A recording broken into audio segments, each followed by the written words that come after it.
Right now, at this exact moment, there is a machine traveling through the space between the stars. It is not large. It weighs roughly as much as a compact automobile. Its body spans about the width of a school bus. Its power source produces less electricity than the light bulb above your kitchen sink. And yet it is the farthest thing humanity has ever made. Farther from Earth than any object our species has ever placed into the universe. Farther than any probe, any rocket stage, any fragment of debris, any artifact of human civilization in the entire history of our existence on this planet. Right now, Voyager 1 is more than 15 billion miles from home. That number will not stay still. By the time you finish this sentence, it has grown by nearly 2 miles. By the time you finish this paragraph, it will have grown by more than a mile again. The spacecraft is traveling at roughly 3,800 miles per hour, a speed so absolute and so relentless that no force in the solar system can slow it.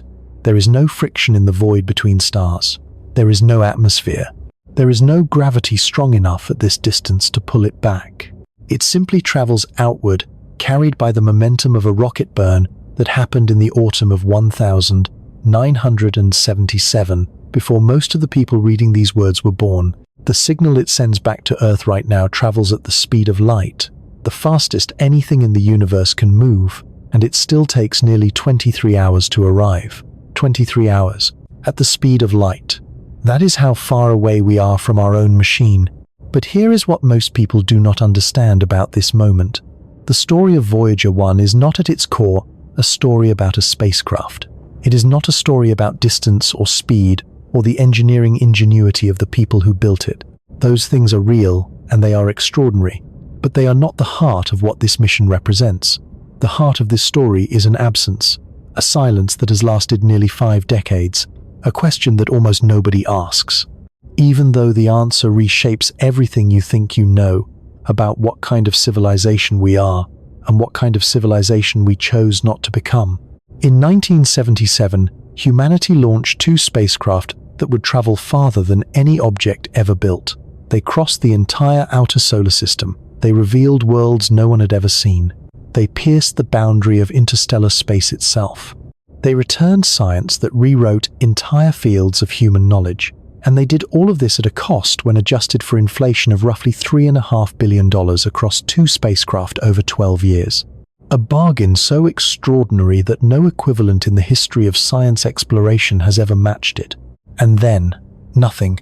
No third Voyager, no successor, no upgrade, no spiritual follow-up built in the same bold tradition, no spacecraft currently in flight, in production, or in approved development that is designed to do what Voyager did.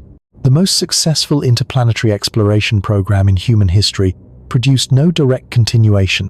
The mission that proved long-range deep space exploration was possible received no air. The question almost nobody asks is the one that matters most. Why not? If you enjoy journeys that go beyond the science and into the deeper story of why humanity explores, why we sometimes stop, and what it means when we let our most extraordinary achievements go unanswered, do me a small favor and hit that like button and subscribe. It genuinely helps this channel grow, and it tells me that these stories are worth telling. Every one of you who supports the channel makes it possible to keep going deeper. Now get yourself comfortable. This is a long story. It begins in 1964 with a young man, a sheet of graph paper, and a discovery so improbable that the people he showed it to told him he was wasting their time. Let's begin. The most important calculation in the history of interplanetary exploration was performed with a pencil. No computer model, no digital simulation, no sophisticated orbital mechanics software. A pencil, a sheet of graph paper, and a mind, methodical enough to follow the math wherever it led, even when it led somewhere that seemed impossible. The year was 1964. The place was a small office at NASA's Jet Propulsion Laboratory in Pasadena, California, a sun-bleached campus of low buildings nestled against the San Gabriel Mountains at the edge of the Mojave Desert. The laboratory had been founded in 1936 by a group of Caltech graduate students who liked to experiment with rocket propellants in an arroyo behind the campus. By the early 1960s, it had become the center of America's robotic space exploration program, the institution responsible for sending spacecraft to the moon, to to Mars, to Venus. It was a place where ambitious ideas were taken seriously, examined rigorously, and occasionally declared impossible before someone proved they were not. Gary Flandreau was 26 years old. He was a graduate student in aeronautical engineering, working part-time at JPL on a summer assignment. His task was straightforward, almost mundane by the standards of the work happening around him. He was asked to plot the future positions of the outer planets Jupiter, Saturn, Uranus, and Neptune, and to identify whether any interesting mission opportunities might exist for spacecraft launched in the coming decade. Nobody expected much from the exercise. The outer solar system was considered a scientific wilderness. Jupiter alone sat nearly 400 million miles from Earth at its closest approach. Saturn was twice as far. Uranus and Neptune were so remote that most mission planners treated them as theoretical destinations rather than practical ones. Reaching any one of them with a single spacecraft seemed challenging enough. Reaching all four in sequence was not a concept that serious people discussed. Flandreau began his work the only way he knew how. He took his pencil and began charting the orbital tracks of each planet across future years, year by year, position by position mapping, where each giant world would be located relative to the Sun and relative to each other as time moved forward. Jupiter circles the Sun once every 12 years, Saturn takes 29, Uranus requires 84, Neptune completes a single orbit in 165 years. Their paths through space are independent, governed by their own distances from the Sun, their own masses, their own ancient relationships with gravity. Most of the time, they are scattered across different quadrants of the solar system, separated by billions of miles of empty space, with no efficient route connecting them. But as Flandreau traced the lines forward, something began to emerge from the graph paper. In the late 1970s, all four giant planets would line up on the same side of the Sun. Not precisely in a single straight line, that kind of perfect alignment almost never happens, but in a loose arc, a favorable arrangement in which each planet's position relative to the others created a series of possible trajectories, connecting them one after the next, like stepping stones across an otherwise impassable river. The configuration was not a coincidence of minor significance, it was a once-in-a-generation event. Flandreau checked his calculations. He checked them again. The alignment was real, and it was rare in a way that no casual description could adequately convey. The previous time the outer planets had arranged themselves in a comparable configuration was around 1801. Thomas Jefferson was President of the United States. The steam locomotive had not yet been demonstrated. The electric battery had been invented only the year before. The concept of a spacecraft did not exist in any human mind on Earth. And the next time, after the late 1970s, that such an alignment would occur, roughly 2153, more than a century and a quarter into the future. Every human being alive in 1964 would be dead. Most of their grandchildren would be dead. The alignment was not merely rare. It was a generational phenomenon so infrequent that the entire modern history of spaceflight would fit inside the gap between its occurrences. But Flandreau had not yet reached the most important part of what he found. The alignment was not just a visual curiosity, a pleasing arrangement of dots on a page. It was a physical opportunity of extraordinary practical consequence. Flandreau understood, as any aerospace engineering student of his era would, the basic principles of gravity assist a technique in which a spacecraft uses a planet's own gravitational field and orbital momentum to alter its trajectory, increase its speed without expending any additional fuel. The concept had been theorized for decades. It had not yet been demonstrated in flight, but the mathematics was well established. A spacecraft approaching a planet from behind, swinging around it in a precisely calculated arc, would emerge from the encounter, moving faster than when it arrived, having borrowed a small fraction of the planet's enormous orbital energy. The planet would slow infinitesimally, an amount too small to measure. The spacecraft would gain enormously, an amount that could make the difference between a mission that was possible and one that was not. What Flandreau saw in his planetary alignment was not just one gravity assist opportunity, it was four arranged in sequence. A spacecraft launched from Earth in the summer of 1000, 977 could reach Jupiter and use Jupiter's gravity to redirect itself towards Saturn. At Saturn, it could execute another gravity assist toward Uranus. At Uranus, another pointing it toward Neptune. Each maneuver would add speed. Each would bend the trajectory precisely enough to reach the next destination. A single probe, launched on a single rocket, could visit every giant planet in the outer solar system in roughly 12 years. Without the alignment, a direct mission to Neptune using the same propulsion technology would require more than 30 years of flight time. With the alignment and its chain of gravity assists, the journey compressed by a factor of nearly 3. Flandreau brought his findings to his supervisors. Some of them told him it was interesting. Some told him to keep working. One or two told him he was wasting everyone's time. The engineering challenges were immense. No spacecraft had ever functioned reliably for more than a few years in deep space. No probe had ever attempted a gravity assist maneuver at all, let alone 4 of them in sequence. The radiation environment near Jupiter alone was severe enough to damage unprotected electronics. The distances involved meant that radio signals would take hours to travel from Earth to the spacecraft and hours more to return. You could not command the probe in real time. It had to navigate, diagnose problems, and make decisions on its own across billions of miles for more than a decade, using technology that did not yet fully exist. But the arithmetic did not care about engineering challenges. The arithmetic was simply true, and there was one more fact that concentrated the mind more than any other. The window was not open indefinitely. The launch opportunity would begin in the summer of 1977 and remain viable for only a few months. Planetary orbital mechanics did not negotiate. If NASA wanted to use this alignment, the spacecraft had to leave Earth within that narrow window. Miss it, and the next comparable opportunity would arrive in 2153, approximately 175 years later.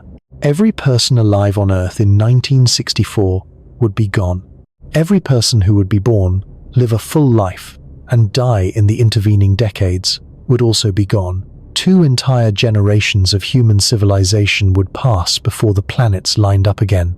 By 1966, JPL had transformed Flandreau's graph paper calculation into an institutional ambition.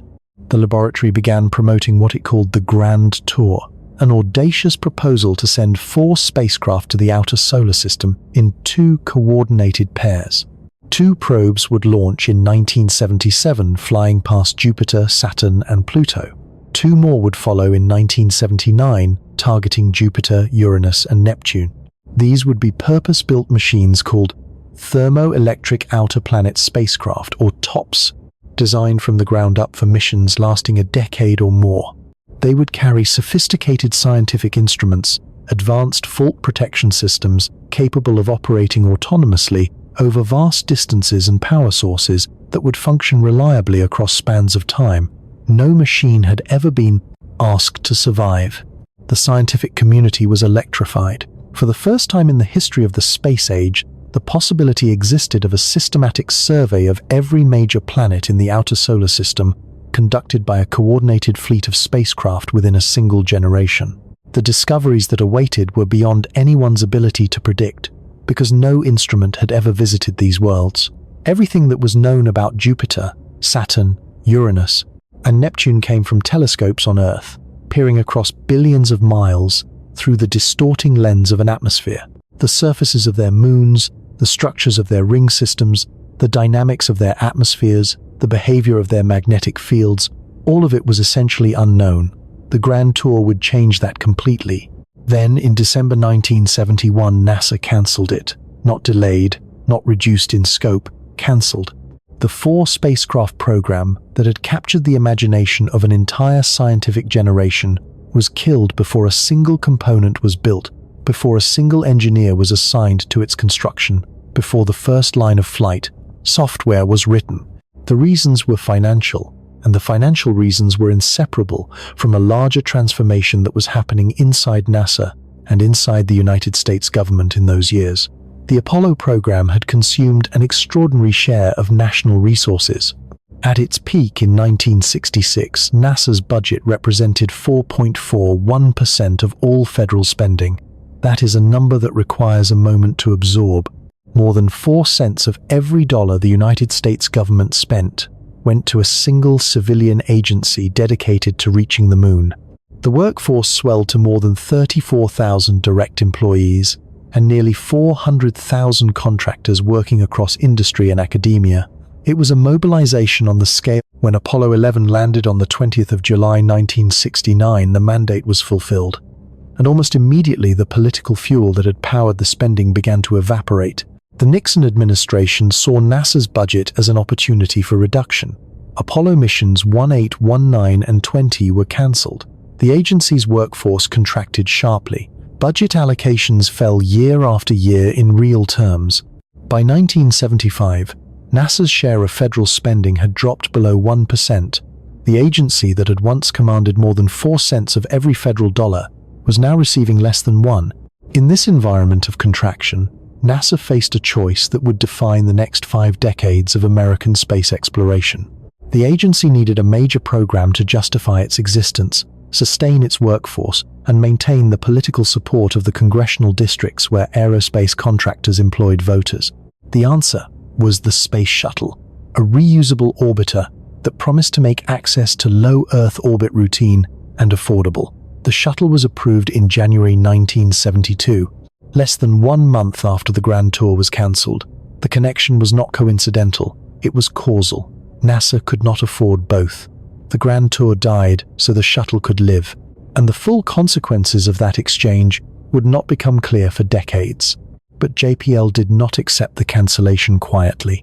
The laboratory's engineers and scientists understood what had been lost, and they were not willing to lose everything. Within months of the Grand Tour's death, they proposed a stripped-down alternative.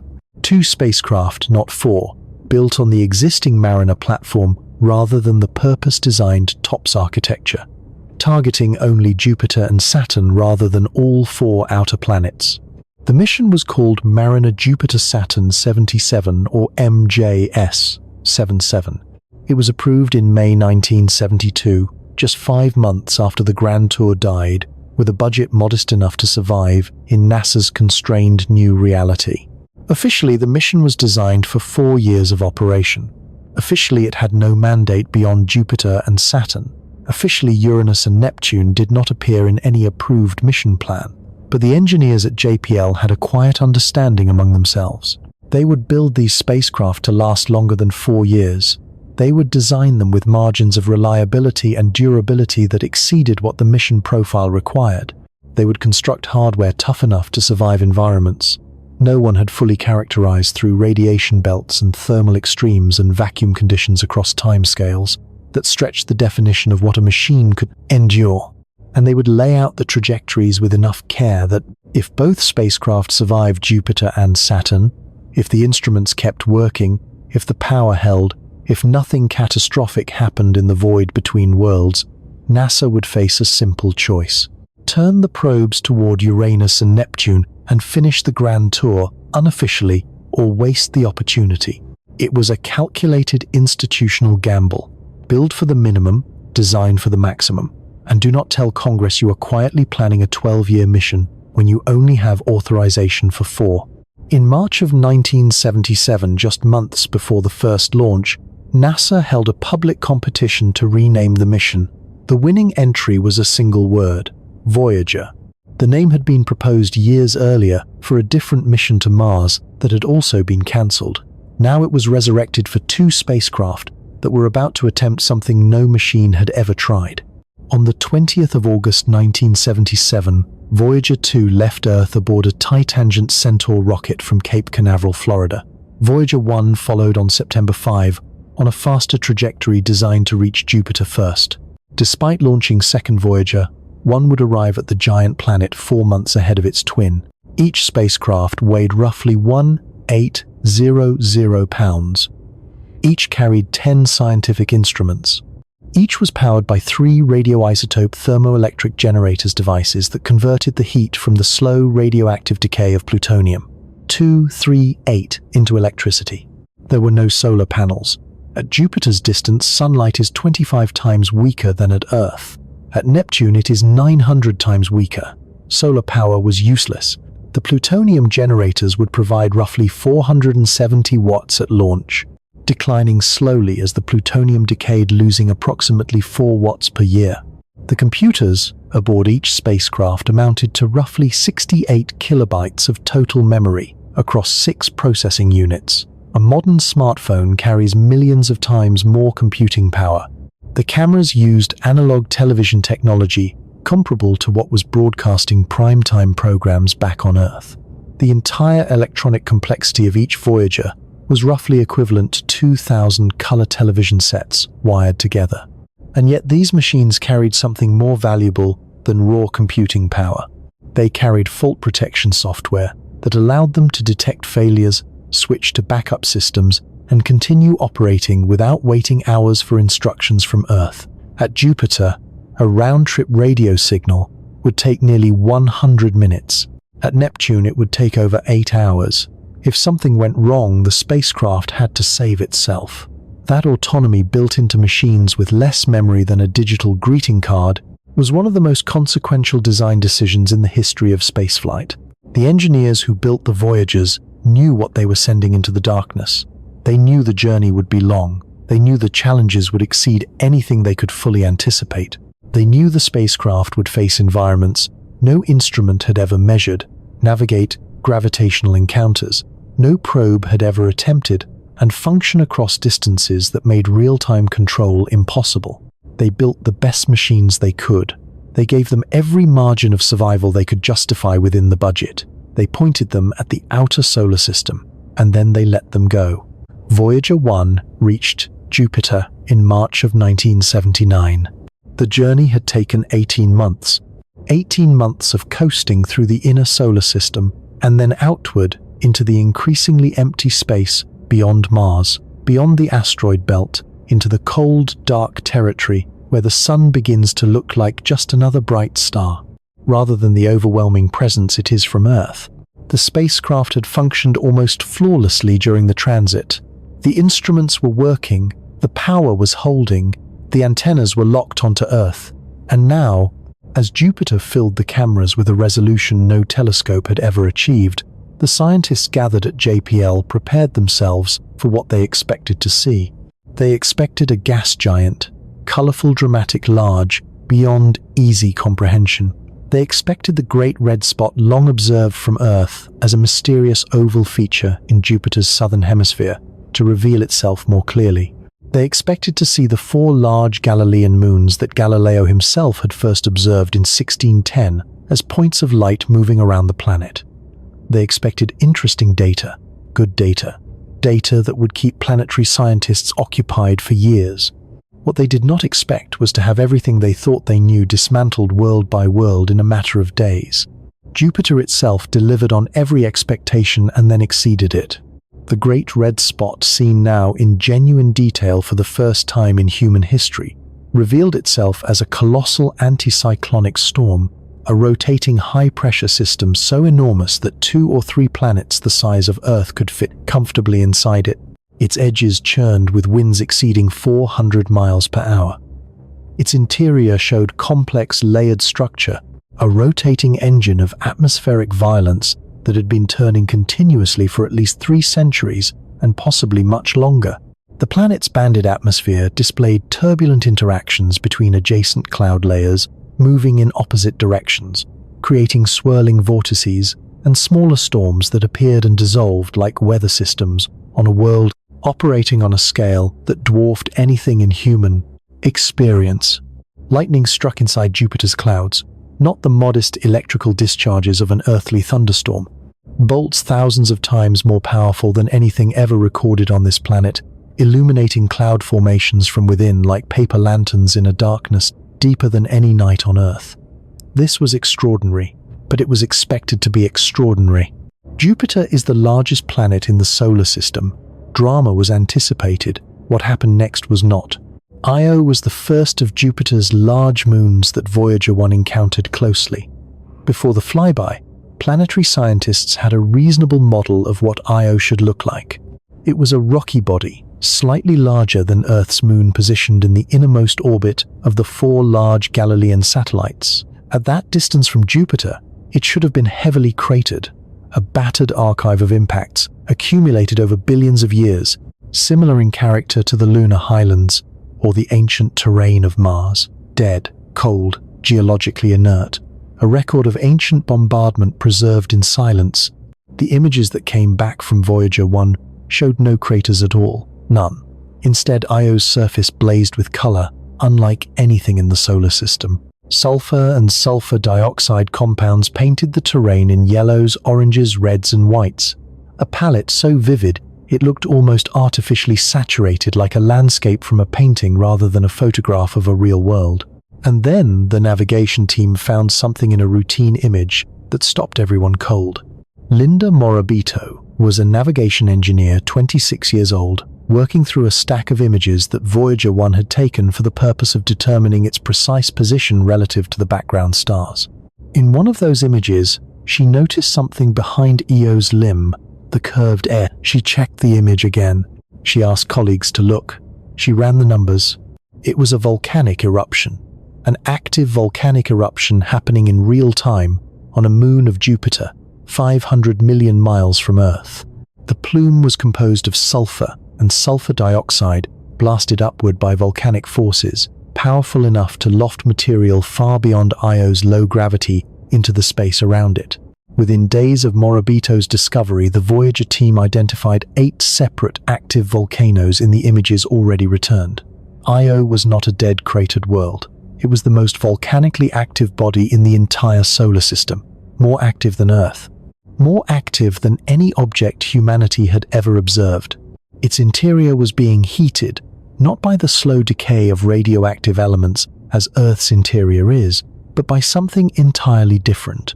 Jupiter's immense gravity, combined with the gravitational influence of the other large moons, kneaded and flexed Io's rocky interior, continuously generating heat through tidal friction, the way a piece of metal heats when you bend, pulling it back and forth rapidly. The moon was being squeezed like a stress ball by forces of almost incomprehensible magnitude, and the heat generated by that squeezing had to go somewhere. It went upward, through volcanoes that dwarfed anything on Earth, erupting continuously onto a surface that was being resurfaced so rapidly that no impact crater survived long enough to be preserved. Nobody had predicted this.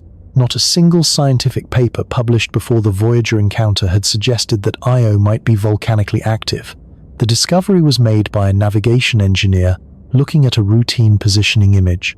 It was the kind of discovery that only happens when you go somewhere no one has been before and look at everything you can see because you do not yet know what you are looking for. That is what made Voyager different from every mission that came before it and most of what came after.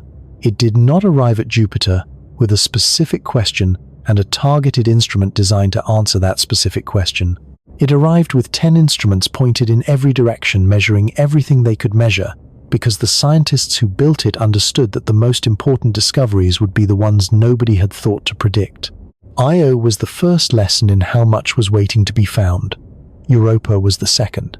And where Io had announced itself in fire, Europa whispered something quieter, something that would take decades to fully understand, but would ultimately prove more consequential for the question of life in the universe than anything else. Voyager found Europa's surface looked like nothing in the prior catalogue of planetary science. Smooth, white, and brilliant, it was the most reflective body in the solar system, its brightness explained by a coating of water ice that covered it completely. But the ice was not featureless. It was crossed by a network of dark fractures, long linear features and curved cracks, running across the surface in every direction, some of them extending for thousands of miles. The surface looked like a cracked eggshell, or like the Arctic sea ice photographed from above a frozen expanse that had been fractured by forces moving beneath it, shifted and refrozen the cracks, marking the boundaries between plates of ice that had moved relative to each other. If the ice had moved something beneath, it must have allowed it to move. Ice on a cold, dead, geologically inert body does not fracture and shift. Ice shifts when something underneath it is liquid, or warm, or both. The implications settled into the scientific community slowly then all at once. Europa might possess a liquid water ocean beneath its frozen surface, not a thin film. A global ocean potentially tens of miles deep, kept liquid not by solar warmth, which at Jupiter's distance was far too faint, but by the same tidal heating that was driving the volcanic eruptions on Io. Jupiter's gravity was squeezing Europa too, just less violently than it squeezed its inner neighbor. On Io, the heating was catastrophic, erupting through the surface in rivers of sulfur. On Europa, the heating was gentler enough to maintain a liquid ocean beneath an insulating shell of ice without tearing the world apart. A liquid water ocean, in contact perhaps with a rocky seafloor, warmed from below, shielded from the radiation of space by kilometers of ice above.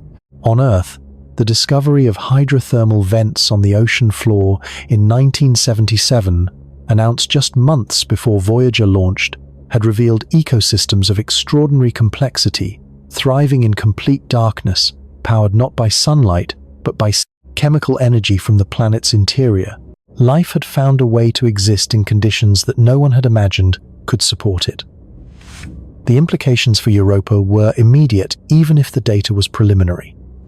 If liquid water existed beneath Europa's ice, and if that water was in contact with a rocky seafloor warmed by tidal heating, then the conditions required for life as we understand it on Earth might exist on a moon orbiting a gas giant nearly 500 million miles from the Sun.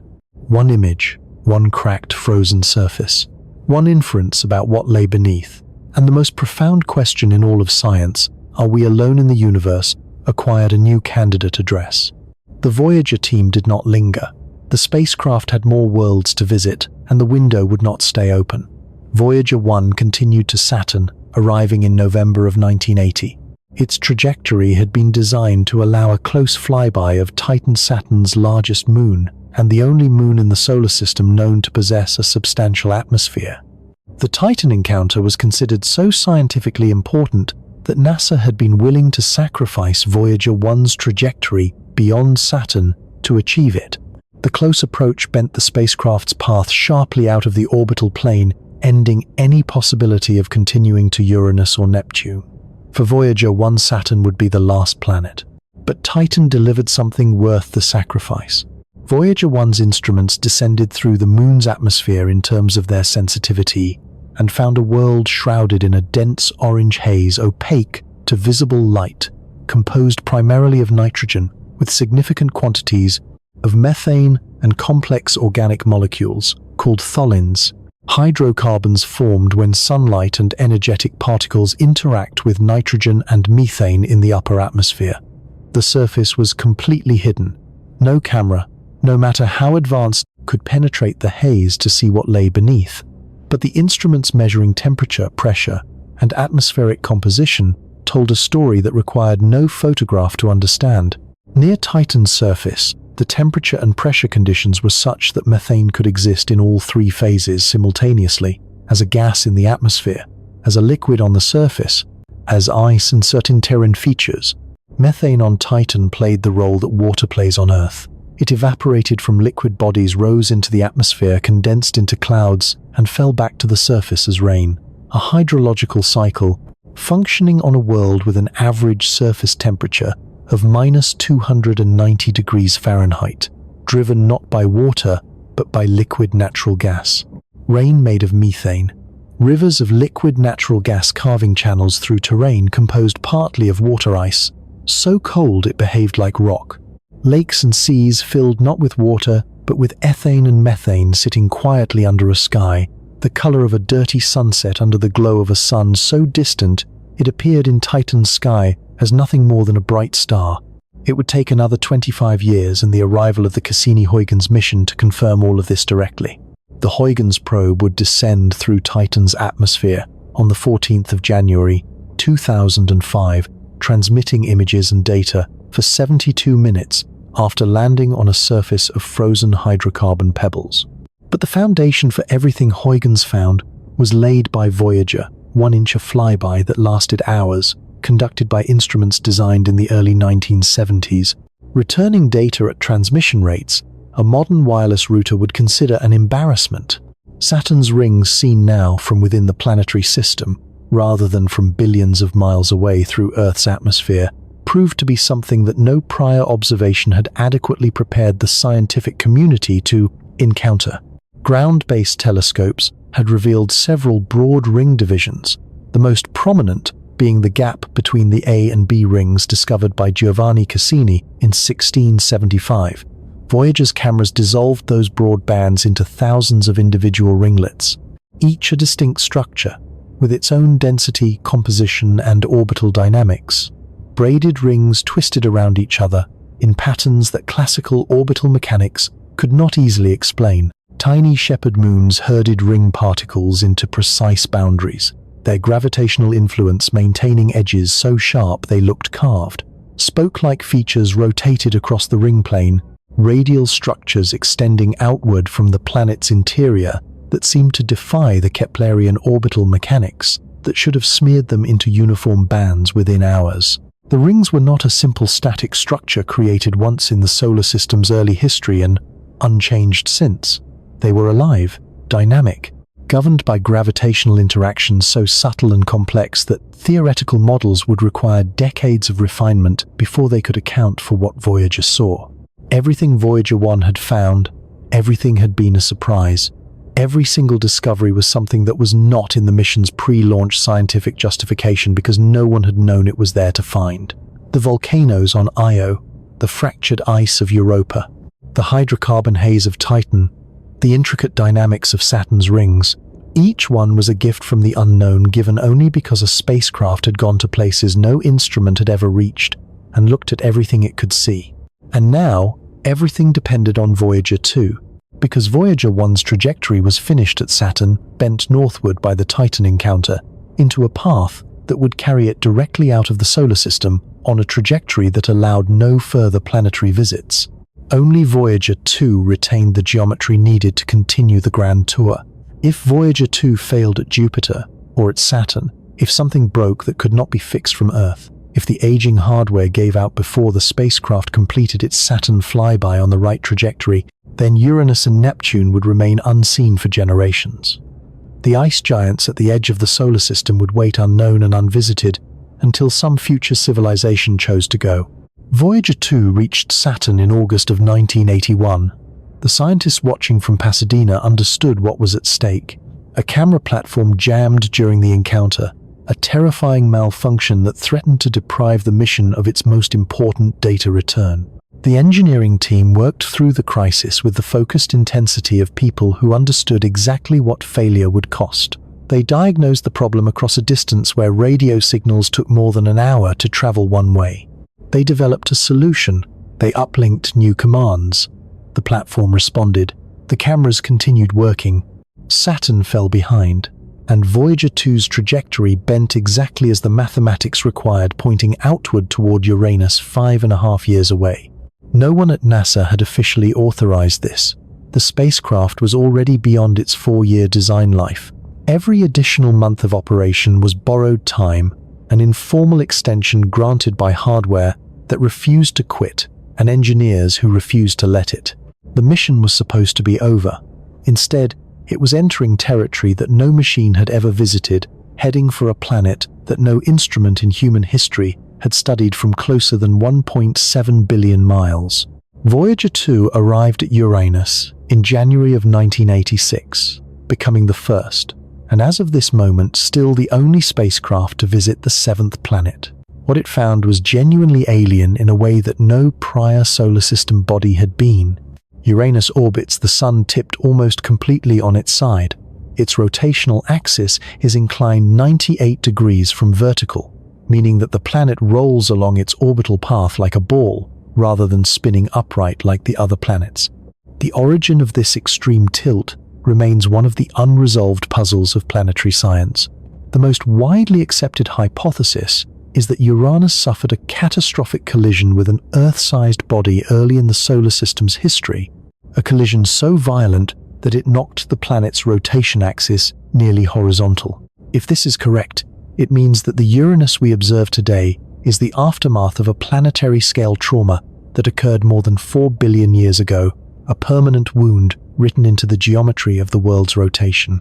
The magnetic field was stranger still. Most planets with internally generated magnetic fields produce them through a dynamo process occurring in their deep interiors and the resulting field is roughly aligned with the planet's rotational axis.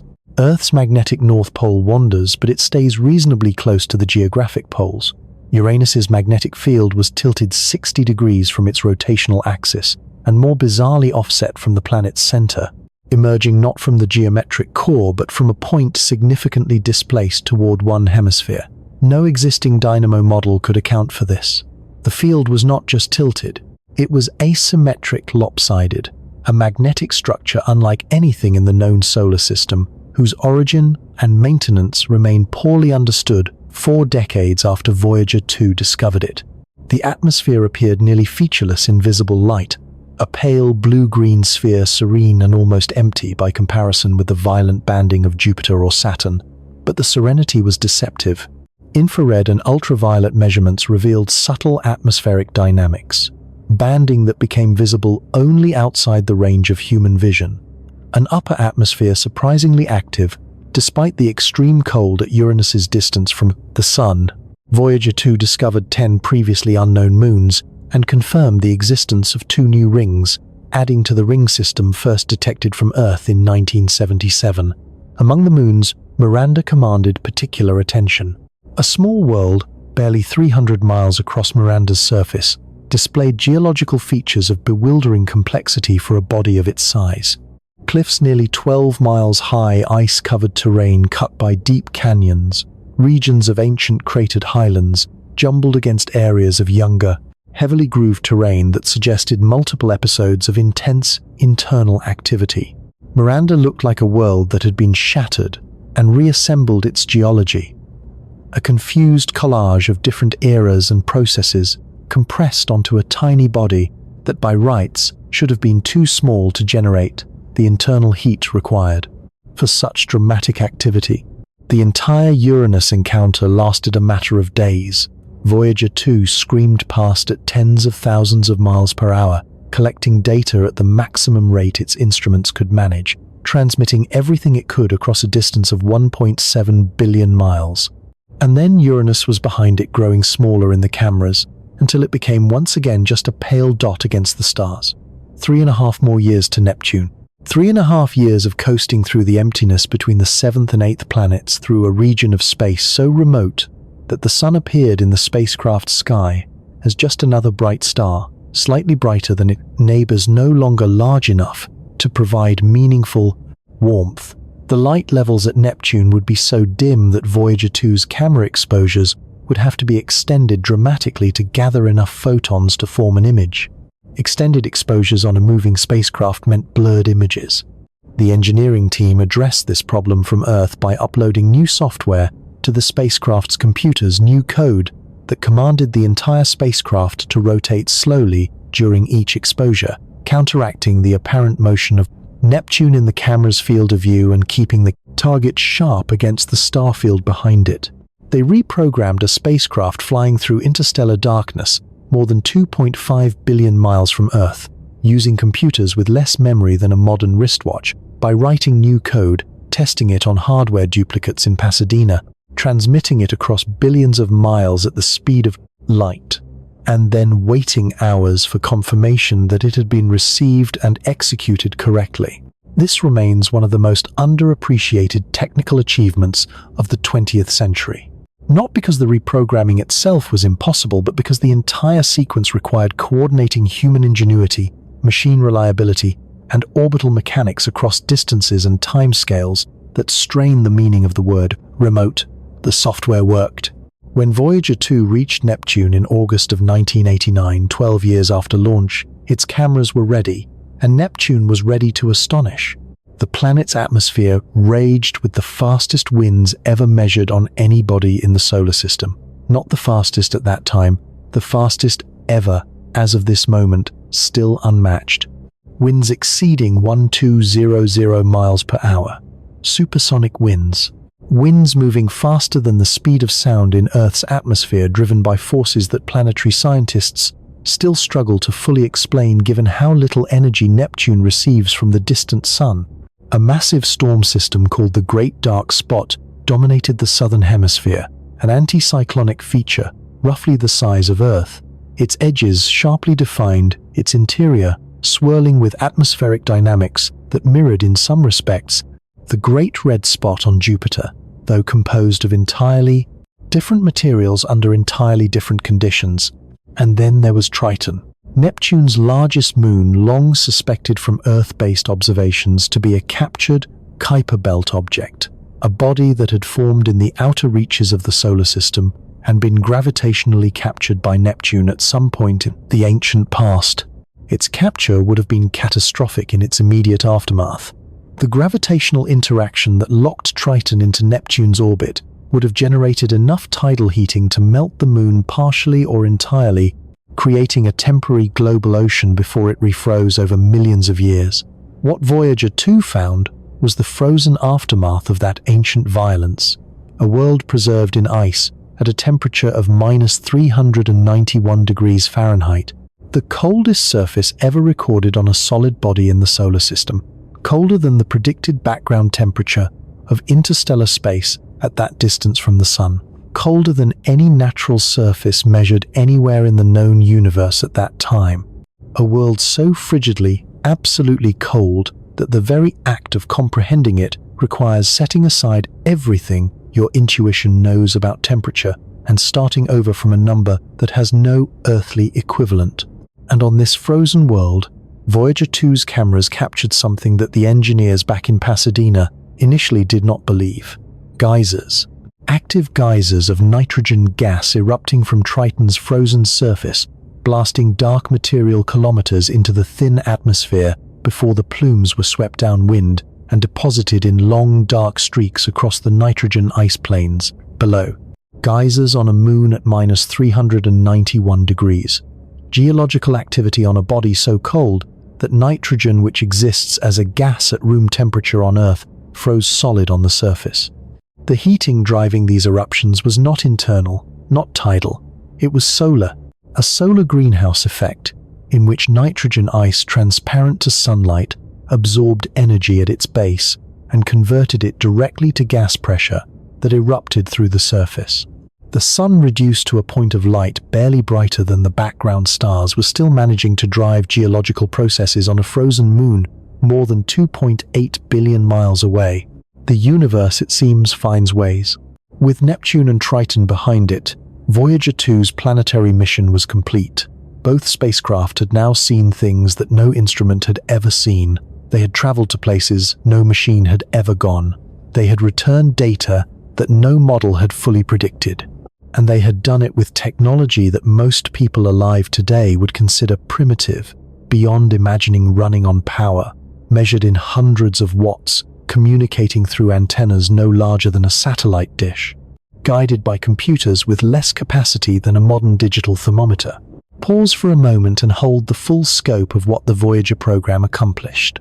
2 spacecraft, 4 planets, dozens of moons, multiple ring systems, volcanic eruptions on a body no one expected to be active, evidence of a subsurface ocean on a frozen moon that became one of the most compelling candidates for extraterrestrial life in the solar system, a world shrouded in an atmosphere of organic chemistry that prefigured the conditions of early Earth, supersonic winds, magnetic field geometries that broke every existing model, geysers on the coldest surface ever measured.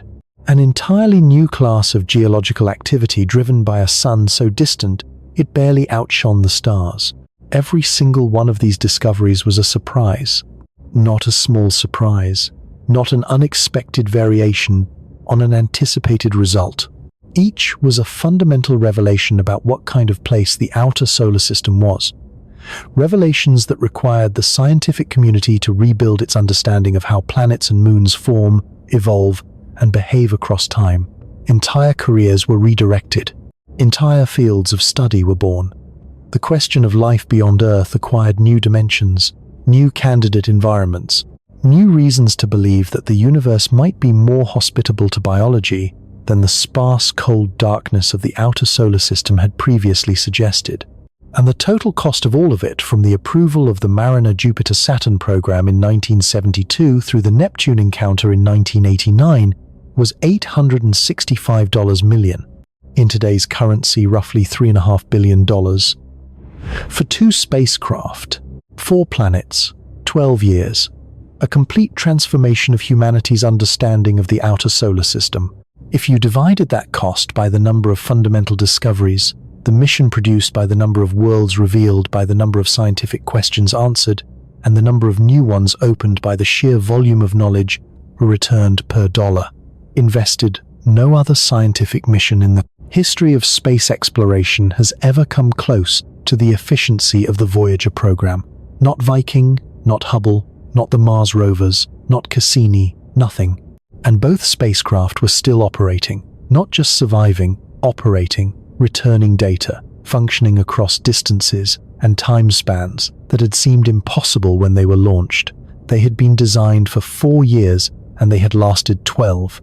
They had been built for 2 planets and they had explored 4.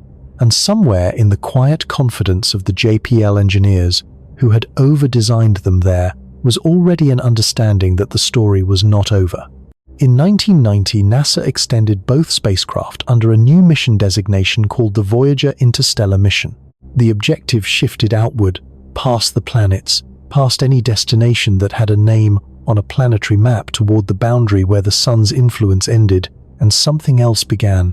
The heliosphere, the vast bubble of solar wind that the sun inflates around itself, extending outward in all directions until the pressure of interstellar gas and magnetic fields pushes back hard enough to hold it in place. The heliopause, the boundary between the sun's domain and the galaxy beyond. No instrument had ever reached that boundary. No measurement had ever been made of the interstellar medium from within it, rather than from the distant remove of an observatory on Earth or in Earth's orbit. The Voyagers were heading there. All they had to do was keep flying and keep transmitting and keep functioning long enough to cross a threshold that existed in theory, but had never been observed directly. Voyager 1 crossed the heliopause on the 25th of August, 2012. It became the first human-made object to enter interstellar space, to leave the sun's domain entirely and drift into the space between the stars, the vast emptiness that separates our solar system from every other system in the galaxy. Voyager 2 followed on the 5th of November, 2018. Both spacecraft were still transmitting. Both were still returning data from a region of the universe that had existed only as theory before they arrived. They were measuring magnetic fields, plasma densities, and cosmic ray fluxes in a place that no instrument had ever sampled. They were telling us for the first time in the history of human science what interstellar space actually feels like from the inside. This is the achievement that makes the silence afterward so difficult to accept. Not just what the Voyagers found, but what they proved was possible. They proved that a spacecraft could function for decades beyond its design lifetime, that a mission approved for 4 years could produce science for 50, that the outer solar system, once considered a barren, cold wilderness at the edge of relevance, was in fact a gallery of complex, dynamic, astonishing worlds, each one worthy of a lifetime of dedicated study, and that the space beyond the solar system, the interstellar medium itself, was accessible to human instruments if you simply had the patience and the commitment to keep the machines alive long enough to reach it. Everything about the Voyager experience said, do this again. Do it with better instruments. Do it with faster spacecraft. Do it with the knowledge of what is out there, so that the next mission can go deeper, rather than simply discovering that there is something worth going deeper into. Do it before the 2 Voyagers fall silent, so that there is never a moment when humanity has no presence whatsoever beyond the heliosphere. The assumption was natural. The assumption felt inevitable. Voyager 3 was coming. It was not. There is a question that seems simple on the surface. If the Voyager program worked so well, why did nobody do it again? The answer most people reach for is budget. NASA does not have enough money. Congress will not fund it. The political will is not there. These things are true and they matter, and we will examine them in detail. But they are not the deepest part of the answer. They are symptoms of something more fundamental. Something that begins not with a budget spreadsheet or a congressional vote, but with the orbital mechanics of 4 giant planets, slowly circling a star, indifferent to anything humanity wants or needs from them. To understand why there was no Voyager 3, you first have to understand something uncomfortable about why there was a Voyager 1 and Voyager 2 at all. They were not the product of a system designed to produce bold exploration. They were the product of a fluke. A convergence of circumstances so specific, so temporary, and so fragile that once those circumstances passed, the kind of mission Voyager represented became almost structurally impossible to repeat. Not difficult, not expensive, almost structurally impossible. And the first of those circumstances was not political, it was astronomical. Jupiter orbits the Sun once every 12 years. Saturn takes 29. Uranus requires 84. Neptune completes a single orbit in 165 years. These are not approximate figures. They are the product of immutable physical law, the relationship between each planet's distance from the Sun and the velocity at which it must travel to maintain its orbit. They cannot be negotiated. They cannot be accelerated. They are what they are, across geological timescales.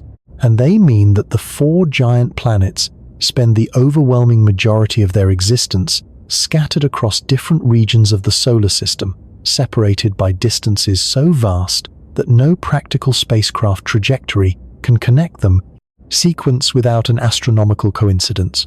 That coincidence occurs as Gary Flandreau calculated in 1964, roughly once every 175 years. Consider what this means in physical terms. A spacecraft launched from Earth toward the outer solar system does not travel in a straight line. It cannot. The fuel required to fly directly from Earth to Neptune, decelerating to orbital insertion, or even just flying past on a controlled trajectory, would be so enormous that no rocket ever built could carry it. Instead, a deep space probe coasts on an arc, determined by the initial velocity of its launch rocket and the gravitational influence of everything it encounters along the way. The Sun's gravity bends the trajectory inward. Planetary flybys can bend it in any direction, adding or subtracting velocity depending on the geometry of the encounter. A gravity assist works like this. Imagine Neptune from above. The spacecraft approaches from behind the planet, falling into its gravitational field as it passes. The planet is moving in its orbit, and as the spacecraft swings around it, the planet's own orbital momentum transfers partially to the probe. The spacecraft emerges from the encounter, moving faster than when it arrived, its trajectory redirected by the geometry of the pass. The planet itself slows by an amount too small to measure, its enormous mass absorbing the reaction without detectable consequence. The spacecraft gains enormously, not just speed, but direction. The gravity assist is a free course correction and a free acceleration combined, powered not by fuel, but by the orbital energy of a world that has been circling the Sun for 4.5 billion years. What Gary Flandreau found in his 1964 calculation was not one gravity assist. It was 4 arranged in sequence, each one setting up the next, each one requiring the target planet to be in precisely the right location relative to the spacecraft's incoming trajectory to redirect it toward the following destination: Jupiter to Saturn, Saturn to Uranus, Uranus to Neptune. A chain of gravitational stepping stones stretching across the outer solar system, usable only when the planetary positions made the geometry work. Without those stepping stones, the arithmetic was brutal. Voyager 2 reached Neptune in 12 years, using gravity assists from Jupiter, Saturn, and Uranus. A spacecraft launched directly toward Neptune on a trajectory that bypassed the other planets entirely, using the same propulsion technology available in the 1970s and available today, would require more than 30 years to arrive. 30 years. Not as a theoretical worst case, but as a straightforward consequence of the distances involved and the velocities achievable with chemical propulsion. Think about what 30 years means in terms of institutional commitment. A mission approved in 1977 on a direct trajectory to Neptune would have arrived in 2007. It would have been designed by engineers whose careers began in the early 1970s. By 2007, many of those engineers would have retired. Some would have died. The scientists who defined the mission's scientific objectives would have spent their entire careers waiting for data from a spacecraft that launched when Jimmy Carter was president and arrived when George W. Bush was finishing his second term. The mission would have spanned 6 presidential administrations, 8 congressional election cycles, and 3 complete turnovers of NASA's senior leadership. The institutional memory required to operate a spacecraft across that span of time would have demanded a continuity of expertise and organizational commitment that almost no government program in history has achieved. 12 years is already an extraordinary commitment by the standards of publicly funded science. 30 years is nearly impossible. This is why the planetary alignment was not merely convenient. It was not a lucky bonus that made the mission a little easier. It was the single enabling condition for everything that followed. Without it, the physics of the outer solar system made a multi-planet flyby mission essentially unachievable, using any propulsion technology that existed in the 20th century or that exists today. The alignment compressed a multi-decade odyssey into a single career-length mission. It made the impossible merely very difficult, and it created something that no amount of scientific enthusiasm or institutional will could manufacture on its own. It created a deadline. The launch window opened in the summer of 1977. It would remain viable for only a few months. After that, the planets would have moved enough that the gravity assist chain would no longer work. Miss the window, and the next comparable opportunity would not arrive until 2153. Every human being alive in 1977 would be dead. The generation born in 1977 would be dead. Their children would be dead. The alignment was a door that opened for a matter of months and then closed for a century and a half. That deadline is what drove everything. It is what overrode the budget arguments, the engineering objections, the institutional caution, the competing priorities. It is what gave JPL the leverage to argue for the mission even after the Grand Tour was cancelled, even after the shuttle consumed the resources that should have funded a more ambitious program, even after the political will that had powered the Apollo era had largely evaporated. You could fight about money and timeline and risk tolerance in the abstract. You could not fight about the planets. The planets were where they were. The window was open now. It would not be open again. Once the window closed, that pressure vanished, and nothing equivalent has replaced it since. This is the fact that the public discussion of Voyager almost never confronts directly. The planetary alignment did not just make Voyager possible, it made Voyager necessary. The urgency of the astronomy is what drove the funding, the engineering, the institutional will, and the political tolerance for risk. And when that urgency disappeared, so did the conditions it had created. The planets are not aligned today. They will not be aligned tomorrow. There is no comparable multi-planet gravity assist opportunity available in the current century that replicates what Voyager had. The next Grand Tour alignment, the next window, in which a single spacecraft could visit all 4 giant planets in sequence using gravity assists, from each will not open until approximately 2153, 127 years from now. Every person reading these words will be gone. Every institution that currently makes decisions about space exploration will have been transformed beyond recognition or will no longer exist. The window did not just close, it locked, and everything that followed from that astronomical reality was shaped by it in ways that almost no one fully accounts for when they ask why there was no Voyager 3. But the closed planetary alignment was only the first layer of the answer. The second layer was built by human hands, and it was just as decisive. When NASA approved the Mariner Jupiter-Saturn mission in May of 1972, the agency was operating in an environment that had already fundamentally changed from the conditions that produced Apollo. The change had happened fast. Faster than most people outside, the agency understood, and its full consequences would take decades to manifest. At the peak of the Apollo program in 1966, NASA commanded 4.41% of the entire federal budget. This is a number that requires context to appreciate fully. The United States government in 1966 spent money on national defense, on Social Security and Medicare, on interstate highways, on federal law enforcement, on diplomacy and foreign aid, on education and housing and agricultural subsidies, and every other function of a modern national government. And of every dollar it spent on all of those things combined, more than 4 cents went to a single civilian agency dedicated to space exploration. That level of investment was not driven by scientific enthusiasm. It was not driven by an inherent national commitment to exploration. It was driven by fear.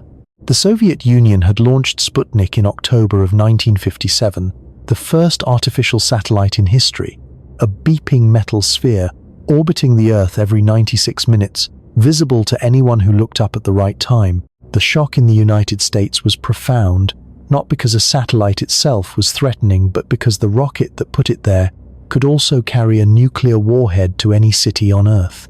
In April of 1961, Yuri Gagarin became the first human being to orbit the Earth, and the humiliation in Washington was acute.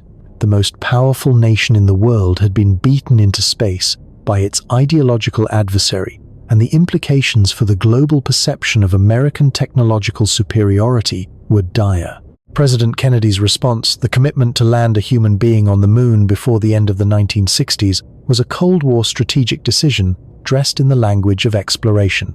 The money followed the mandate, not because Congress had suddenly discovered a passion for astronomy, but because losing the space race to the Soviet Union was considered a national security threat. The Apollo budget was justified. The way defense spending is justified, not by its scientific return, but by its geopolitical necessity. When Apollo 11 landed on the 20th of July 1969, and Neil Armstrong and Buzz Aldrin walked on the surface of the moon, the strategic objective was achieved, the race was won, and the political fuel that had powered the spending evaporated almost immediately. The Nixon administration began cutting NASA's budget in 1970. Apollo missions 1, 8, 1, 9, and 20 were cancelled to reduce costs. The workforce shrank. Budget allocations fell year after year, in real terms. By 1975, NASA's share of federal spending had dropped below 1%. By 1986, it had fallen to 0.75%. In the decades since, NASA has averaged roughly 0.5% of annual federal spending, and in recent years has fallen below 0.4%. The difference between 4.41% and less than 0.5% is not a rounding error. It is not a modest adjustment. It represents a fundamental transformation of the national priority assigned to space exploration, a transformation so complete that the two eras, Apollo era, NASA, and modern NASA, are barely recognizable as the same institution. Within this collapsing budget, the competition for resources became ferocious, and the single largest competitor for NASA's internal funding was not a science mission, it was not a planetary probe, it was the Space Shuttle. The shuttle had been approved in January of 1972, less than a month after the Grand Tour was cancelled. This was not coincidental, it was causal. The agency had a choice between an ambitious planetary exploration program and an ambitious human spaceflight transportation system. It could not afford both. The shuttle won, the Grand Tour lost. And the consequences of that choice would ripple outward through the following decades in ways that shaped every subsequent attempt to explore the outer solar system. The shuttle was sold to Congress and the public on the premise of economics. A reusable vehicle, it was argued, would make access to low Earth orbit routine and affordable. Early projections suggested a per-flight cost of roughly $20 million, a dramatic reduction from the expendable rockets it would replace. It would launch 50 times per year. It would make space accessible the way commercial aviation had made transcontinental travel accessible. None of those projections were correct. The shuttle never achieved routine operations. Its development costs ballooned far beyond initial estimates. Its per-flight cost, originally projected at $20 million, averaged closer to $450 million per mission in inflation-adjusted terms over the program's lifetime. It never flew more than 9 times in a single year. Its total program cost from inception through retirement in 2011 reached approximately $209 billion. $209 billion. That is the figure that should stop you cold when you ask why there was no Voyager 3. The shuttle consumed between 30 and 40% of NASA's annual budget throughout the 1980s and 1990s. Every year it operated was another year in which 30 to 40 cents of every dollar NASA received went to a single transportation system serving low Earth orbit, leaving the remaining 60 to 70 cents to fund everything else. Agency wanted to do planetary science, astrophysics, Earth observation, technology development, operations for existing missions, all of it competing for what the shuttle left behind. The effect on planetary exploration was severe enough that historians of space science gave it a name: the Lost Decade. Between 1978, when Pioneer Venus launched, and 1989, when Galileo finally left Earth aboard the shuttle, Atlantis NASA didn't. An entire decade during which the only data arriving from the outer solar system came from Voyager 1 and Voyager 2 spacecraft already in flight before the drought began. The lost decade was not caused by a shortage of ideas. Scientists had ideas. The proposals existed. The scientific justifications were compelling. What did not exist was money, because the money was building and flying and repairing and launching and recovering the space shuttle. But the shuttle's impact extended beyond simple budget competition into something more structurally damaging. NASA had decided in the late 1970s that the shuttle would serve as the primary launch vehicle for all major payloads, including planetary probes. This decision forced mission designers to build their spacecraft around the shuttle's specifications, its dimensions, its payload limitations, its schedule.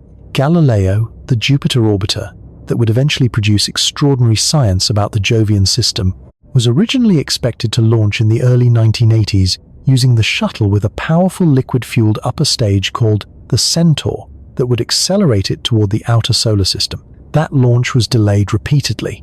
Then the Challenger disaster of the 28th of January 1986 grounded the entire shuttle fleet, eliminated the Centaur upper stage option, and forced Galileo's engineers to redesign the mission around a less powerful solid fuel upper stage that could not send the spacecraft directly to Jupiter. Galileo would eventually reach Jupiter in December of 1995, 18 years after the Voyagers launched, a mission conceived in the same era as Voyager, delayed by the very system that was supposed to make launch access routine. And then there was plutonium. Both Voyagers are powered by radioisotope thermoelectric generators fueled by plutonium-238, not weapons-grade plutonium, not the isotope used in nuclear warheads. Plutonium-238 is a different isotope entirely incapable of sustaining the chain reaction required for a weapon, but uniquely suited for generating steady, reliable heat over decades through its natural radioactive decay. It is this heat that the generators convert to electricity.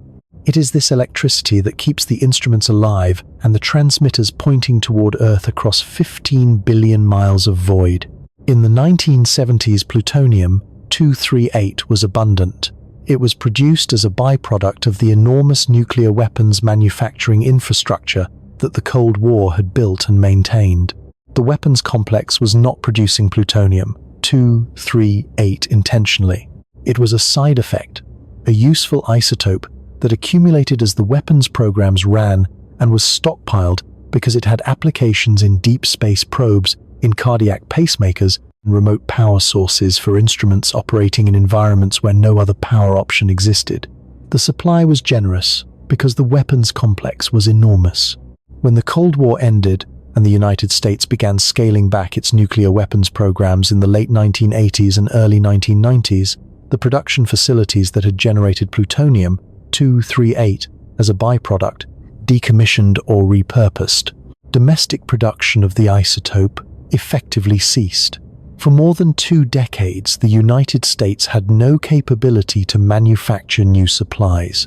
NASA relied on a dwindling stockpile and small purchases from Russia, a geopolitically awkward dependency for a material essential to every deep space mission beyond Mars.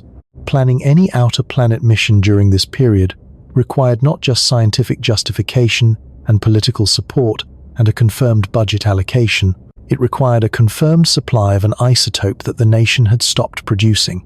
Every gram allocated to one spacecraft was a gram unavailable for another. The Mars Science Laboratory, which carried the Curiosity rover, consumed a significant portion of the available inventory. The Mars Perseverance rover took more. Any proposed outer planet flagship had to demonstrate not just that its science was worth doing, but that enough plutonium existed to power it without starving some other equally justified mission. The Department of Energy restarted limited production of plutonium-238 at Oak Ridge National Laboratory in 2015. The target production rate was approximately 1.5 kilograms per year. Each Voyager spacecraft carried roughly 13 kilograms of plutonium dioxide across its 3 generators. At the restarted production rate, accumulating that quantity for a single spacecraft would require nearly a decade of dedicated production, assuming no other mission drew from the same supply during that period.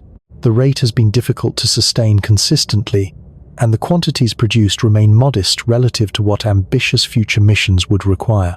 The plutonium constraint is not insurmountable, but it is real, and it adds another layer of practical barrier to a Voyager-class mission that simply did not exist in the 1970s, when the Cold War's weapons complex ensured an ample supply of the isotope as a convenient byproduct of programs that had nothing to do with space exploration. Taken separately, any one of these factors might have been managed. The closed planetary alignment could be compensated for with better propulsion. The budget decline could be addressed with different political priorities.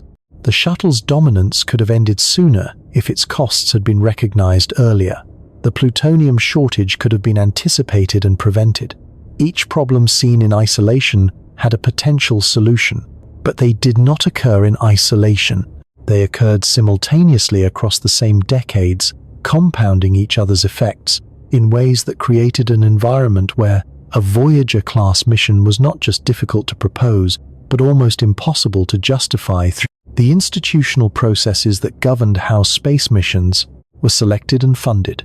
The closed window eliminated the astronomical urgency that had driven Voyager's approval, despite the budget pressures. The budget decline reduced the resources available for any ambitious mission. The shuttle consumed the largest share of what remained. The Challenger disaster eliminated the most capable launch option. The plutonium shortage created a material constraint that no amount of scientific enthusiasm could dissolve, and the political context of the post-Cold War era removed the geopolitical motivation that had made large-scale government investment in space exploration seem strategically necessary rather than merely scientifically desirable. Every one of those conditions was temporary. The alignment passed. The Cold War ended.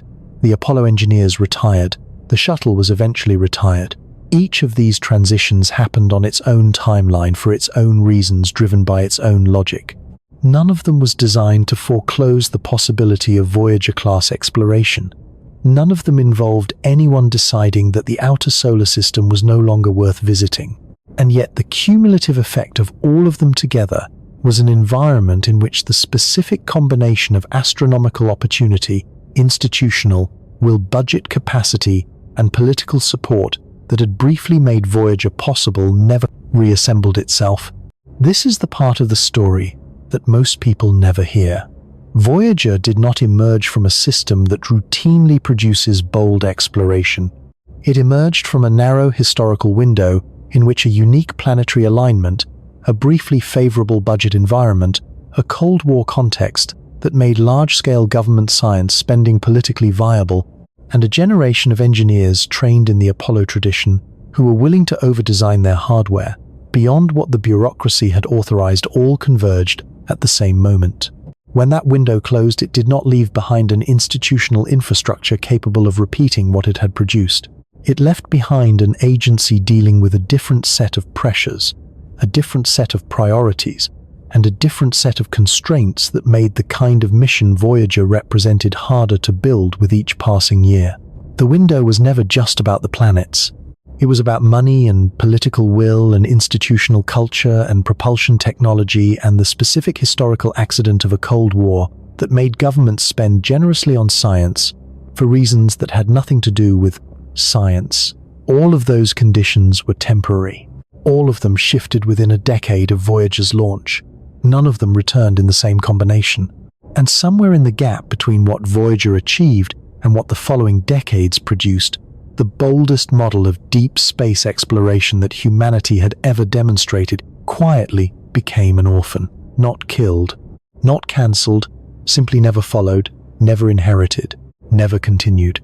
Left behind, like light from a distant source, still traveling outward long after the moment that produced it has passed. In the autumn of 1978, a scientist at the Jet Propulsion Laboratory sat down to write a proposal.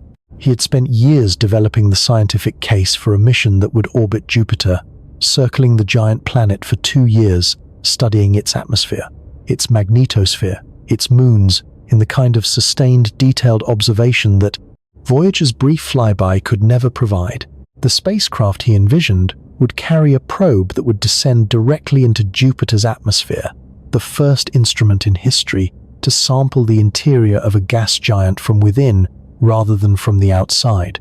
It would measure composition, temperature, pressure, and wind speeds as it fell through the cloud layers, transmitting data back to the orbiter above until the crushing pressure finally silenced it. The mission was called Galileo. It was approved, funded, construction began. It would not reach Jupiter for 17 years. The story of Galileo is not a story about scientific failure. Galileo eventually produced some of the most important planetary science of the 20th century. It confirmed the existence of a subsurface liquid water ocean on Europa. It observed Io's volcanoes in sustained detail across months of observation, watching individual eruptions evolve, measuring how the volcanic landscape changed between flybys. It deployed its atmospheric probe into Jupiter's cloud layers on the 7th of December 1995, and the probe survived for 57 minutes before the pressure crushed it, returning data from depths no instrument had ever reached. It discovered that Jupiter's moon Ganymede possesses its own internally generated magnetic field, the only moon in the solar system known to have one. Galileo was a triumph, but the journey to that triumph is a precise, detailed map of every institutional and structural failure that prevented a Voyager successor from ever being built. Construction on Galileo began in 1978. The spacecraft was designed to launch in 1982 aboard the Space Shuttle, using a powerful upper stage called the Centaur that would accelerate it directly toward Jupiter on a fast, efficient trajectory. The launch slipped to 1,984, then to 1,985. Each delay added cost. Each cost increase generated political scrutiny. Each round of scrutiny produced new requirements and reviews that consumed more time and more money. The shuttle program was struggling to establish its operational rhythm, and its schedule uncertainties rippled outward into every mission it was supposed to carry. Then, on the 28th of January 1986, 73 seconds after liftoff from Kennedy Space Center, the Space Shuttle Challenger broke apart. 7 crew members were lost. The shuttle fleet was grounded. All launches ceased. And the Centaur upper stage, the liquid-fueled rocket that would have sent Galileo directly to Jupiter, was eliminated from consideration entirely. NASA concluded that the risk of flying a liquid-fueled rocket inside the shuttle's cargo bay alongside a human crew was unacceptable. The decision was made quickly in the immediate aftermath of the disaster, driven by safety concerns that were entirely legitimate. But the consequences for Galileo were severe. Without the Centaur's power, Galileo could not reach Jupiter directly. Its alternative upper stage, a solid-fueled inertial upper stage, was less powerful by a significant margin. The spacecraft would have to take a different route entirely. Instead of flying outward directly, it would fly inward first past Venus, then loop back past Earth twice, using gravity assists from Venus and Earth to accumulate the velocity it needed to reach the outer solar system. The new trajectory added 4 years to the flight time and altered the spacecraft's radiation exposure profile in ways that engineers had to analyze and reanalyze. Galileo finally launched on the 18th of October 1989, 12 years after its approval, 7 years after its original launch date, aboard the shuttle Atlantis on a trajectory that would take it past Venus in February 1990, past Earth in December 1990, past Earth again in December 1992, and finally to Jupiter in December 1995. 18 years from construction start to Jupiter arrival. During the long coast to Jupiter, the spacecraft's high-gain antenna, a large umbrella-shaped dish, essential for transmitting scientific data back to Earth, at high rates failed to deploy. The antenna had been folded for launch and was designed to open like an umbrella once the spacecraft was in flight. Several of its ribs remained stuck, held in place by friction that had been created during a period of ground storage, when the antenna had been repeatedly moved without the lubricant that should have protected its deployment mechanism. The problem was not detected before launch, because the antenna was not tested in its fully deployed configuration during the years of storage and preparation. It was a mechanical failure caused by institutional decisions made years earlier, decisions that seemed reasonable in isolation but proved catastrophic in combination. Engineers spent years trying to free the stuck ribs. They commanded the spacecraft to rotate rapidly, hoping centrifugal force would shake the antenna loose. They heated and cooled the structure repeatedly, hoping thermal expansion and contraction would free the mechanism. Nothing worked. The high-gain antenna never fully deployed. Instead of transmitting data at 134 bits per second, Galileo was limited to its low-gain antenna, which transmitted at rates between 10 and 1000 bits per second, depending on conditions. A reduction in data return capacity by a factor of hundreds. Clever engineers developed compression algorithms that partially compensated for the loss. They reprioritized what data the spacecraft would collect and transmit, focusing on the science most difficult to obtain any other way. They extracted more science from the crippled communication system than should have been possible. But Galileo never returned the volume of data it was designed to produce. Every image, every measurement, every byte of scientific return was permanently diminished by a mechanical failure rooted in decisions made during a period of storage and delay caused by the shuttle program's institutional failures. Consider the full accounting. Galileo was conceived in the same era as Voyager. It was designed to launch 5 years after Voyager. It reached its destination 18 years after Voyager launched, 7 years after its intended arrival date. Its most important communication system broke because of damage accumulated during years of storage caused by launch delays that were themselves caused by the shuttle program's inability to maintain its promised schedule. Its total cost was approximately $1.6 billion, nearly half the inflation-adjusted total of the entire Voyager program for a mission to a single planet that Voyager had already visited in flyby mode. None of this is a criticism of the scientists and engineers who built and operated Galileo. They were extraordinary. They salvaged a crippled mission and produced science that will be studied for generations. But the institutional forces that produced Galileo's tortured history, the shuttle dependency, the repeated delays, the storage damage, the budget pressures, the absence of a direct trajectory option were the same forces that were simultaneously preventing anything resembling a Voyager successor from even reaching the proposal stage. The lost decade of planetary exploration was not a pause, it was an erosion. When an institution stops flying missions, it does not simply press a button and resume later at the same capability level. Skills that are not exercised atrophy. Engineers who spend a decade not building spacecraft lose the accumulated practical knowledge that cannot be recovered from textbooks or training courses. It lives in the hands, in the instincts, in the ability to look at a design and recognize a failure mode that no formal analysis would catch. Because you have seen something similar fail before, in a way that left a permanent impression. When the engineers who carry that knowledge retire or move to other fields, what walks out the door is irreplaceable. Testing facilities fall into disuse. Supplier relationships lapse. Component manufacturers who served the space industry during the 1970s and early 1980s discover that without ongoing contracts, they cannot sustain production of specialized parts. When missions eventually resume, engineers discover that the components they need are no longer manufactured, that the suppliers no longer exist, that the expertise required to rebuild the supply chain has dispersed. Recreating it takes years and costs money that should have gone into the mission itself. Rebuilding after a decade-long hiatus is slower and more expensive than maintaining capability would have been. The cost of the lost decade was not just the missions that were never flown. It was the invisible erosion of everything required to fly them. An erosion that continued in subtler forms long after the formal drought ended. When planetary missions resumed after the lost decade, they were different. Not worse in every respect.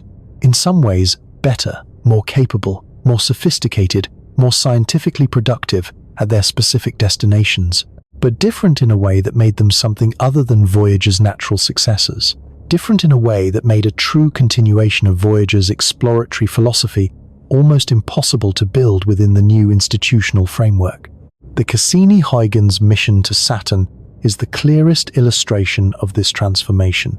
Cassini was conceived in the early 1980s, approved in 1989, and launched in October of 1997. It reached Saturn in July of 2004, after a 7-year journey that included gravity assists from Venus twice, Earth once, and Jupiter once. The spacecraft was a masterpiece of engineering, the most sophisticated robotic planetary explorer ever built at the time of its construction. It weighed 5,600 pounds at launch. It carried 12 scientific instruments. It was designed for a primary mission of 4 years in Saturn orbit, a period that would ultimately extend to 13, as the mission's extraordinary productivity justified extension after extension. Over those 13 years, Cassini completed 294 orbits of Saturn. It executed 127 close flybys of Titan and 23 close flybys of Enceladus. It mapped Titan's surface through its opaque hydrocarbon haze, using radar revealing lakes and seas of liquid methane and ethane near the poles, river channels carved by hydrocarbon rain, vast dune fields of organic particles near the equator. It discovered that Enceladus, a tiny ice moon roughly 310 miles across, was venting enormous plumes of water vapor, ice particles, and organic molecules from fractures near its south pole, demonstrating the existence of a subsurface liquid water, ocean, in direct contact with a rocky seafloor. Conditions that make Enceladus one of the most compelling candidates for extraterrestrial life in the solar system, perhaps the most compelling after Europa. The Huygens probe, built by the European Space Agency, detached from Cassini on Christmas Day 2004 and descended through Titan's atmosphere on the 14th of January 2005. It fell through orange haze for more than 2 hours, transmitting images and measurements as it descended before landing on a surface of rounded hydrocarbon pebbles and transmitting from the ground for an additional 72 minutes. The most distant surface landing ever achieved by a human-made spacecraft, on a world whose existence Gary Flandreau could not have imagined when he sat down with his graph paper in 1964. Cassini's final act was as dramatic as its discoveries. On the 15th of September 2017, the mission team deliberately flew the spacecraft into Saturn's atmosphere, destroying it to prevent any possibility of contaminating Enceladus or Titan with Earth microbes. In its final hours, Cassini transmitted data from within Saturn's atmosphere, measuring composition and magnetic field structure from depths no instrument had ever reached. It died, doing science as it had lived. The total cost of the Cassini-Huygens mission was approximately $3.9 billion. $3.9 billion for one spacecraft, at one planetary system, across 13 years of operations. The entire Voyager program, 2 spacecraft, 4 planets, dozens of moons, 12 years of planetary encounters, followed by decades of interstellar mission operations, cost roughly $865 million at the time. In inflation-adjusted terms, roughly $3.5 billion. 2 missions, 4 planets, $3.9 billion. 1 mission, 1 planet. This comparison does not diminish Cassini. Cassini produced science that Voyager's flyby could never have produced. You cannot study a subsurface ocean from a spacecraft that spends 3 days in the neighborhood. You cannot map a moon's surface in radar detail during a single pass at high speed. Cassini's sustained presence in the Saturnian system allowed it to observe seasonal changes, to watch geysers evolve over years, to detect phenomena that only revealed themselves across extended observation periods. The depth of Cassini's science was only possible because of its orbital design. A flyby mission could not have done what Cassini did. But the comparison reveals something important about how the philosophy of outer solar system exploration had changed. Voyager's strategy was breadth. Go everywhere, see everything, discover what questions to ask. Its philosophy was rooted in the recognition that the outer solar system was fundamentally unknown, that the most important discoveries could not be predicted in advance, and that the best way to advance knowledge was to visit as many places as possible with the widest possible array of instruments. Cassini's strategy was depth. Go to one place, stay there, study it until you understand it. Its philosophy was rooted in the recognition that Voyager's flybys had revealed worlds complex enough to justify years of sustained investigation, that the questions raised by brief encounters could only be answered by long residence. Both philosophies produce important science, but they are different philosophies, and the institutional infrastructure that produces one is not naturally suited to producing the other. The budget structures that fund Cassini-scale deep investigations at single destinations are not the same structures that would fund Voyager-scale surveys of multiple destinations. The decadal survey process that identifies scientific priorities at specific targets is not designed to evaluate the merit of a mission whose primary virtue is that it goes somewhere no one has been before. The modern system was optimized for depth, and depth by definition cannot cover breadth. New Horizons launched on the 19th of January 2006.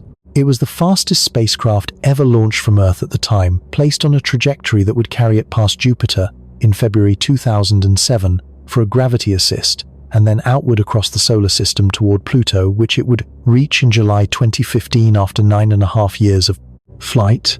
New Horizons was built under NASA's New Frontiers program, a medium-cost mission class with a budget cap of roughly $700 million at the time of selection. The spacecraft weighed 1,054 pounds, roughly 60% of each Voyager's mass. It carried 7 scientific instruments. Its single radioisotope thermoelectric generator produced approximately 245 watts at launch, about half of what each Voyager carried. At Pluto, its data transmission rate was roughly 10 bits per second, meaning it took more than 15 months to transmit all the data collected during its brief flyby back to Earth. What it found at Pluto was astonishing. Not dead, not featureless, not the geologically inert frozen ball that most planetary scientists expected. Pluto displayed vast plains of nitrogen ice, mountains of water, ice towering 11,000 feet above the surface, evidence of geological activity driven by internal heat sources that no one had predicted a thin nitrogen atmosphere with, multiple haze layers extending 60 miles above the surface, and a heart-shaped feature, informally named Tombaugh Regio, that became one of the most iconic images in the history of planetary science. Pluto was alive, geologically active, complex, surprising in precisely the way that every outer solar system body had surprised every spacecraft that visited it for the first time. After Pluto, New Horizons continued outward and performed a flyby of Arrokoth, a small Kuiper Belt object, on the 1st of January 2019. Arrokoth proved to be a contact binary, 2 lobes gently touching along a narrow neck, its shape preserved in pristine condition since the earliest epoch of the solar system's formation.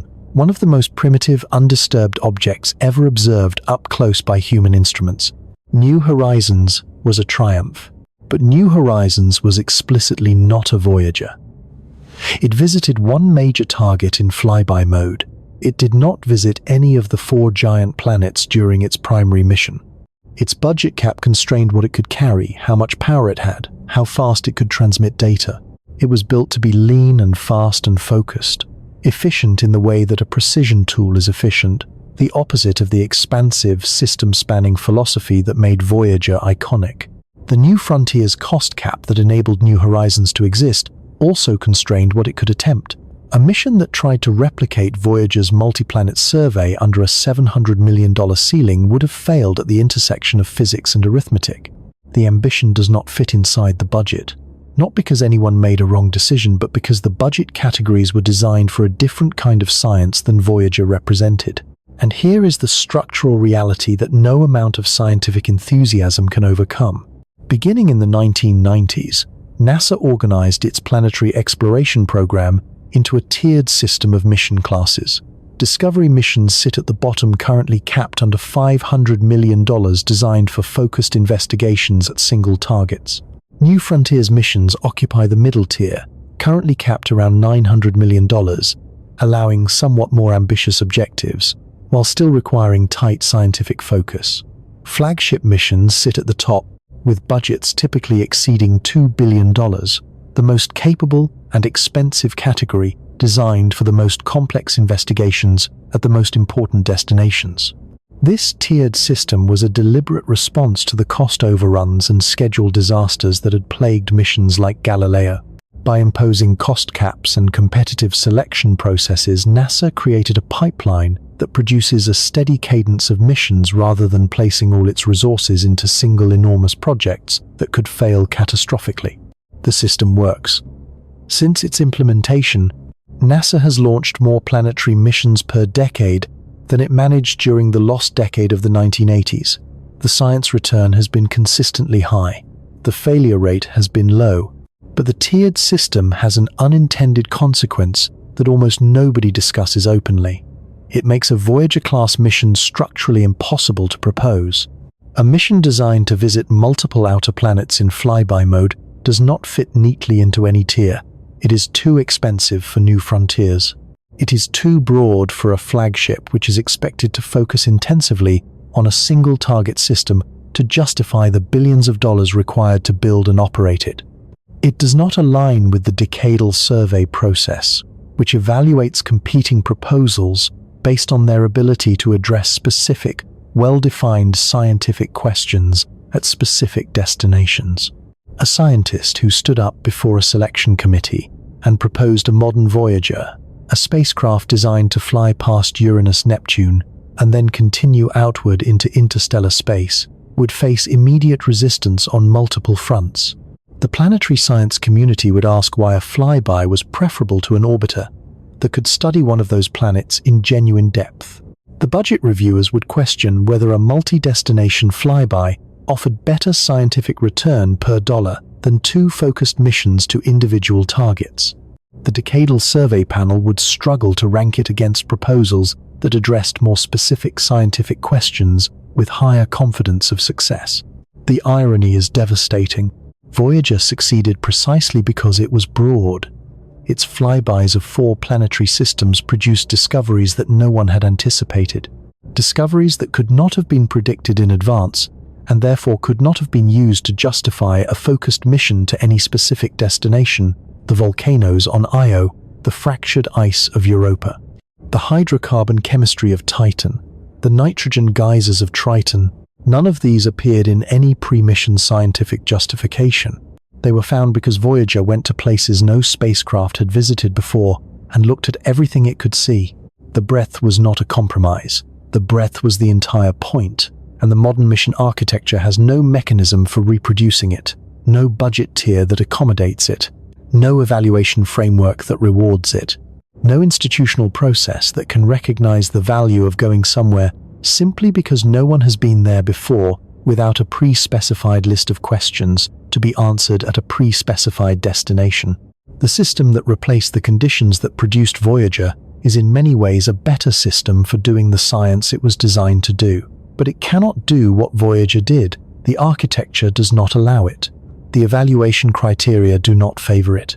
And without the astronomical urgency of a once in 175 years planetary alignment creating the now or never pressure that overrode institutional caution in 1972, there is no external forcing function capable of pushing a Voyager-class proposal through a process that was not designed to accommodate it.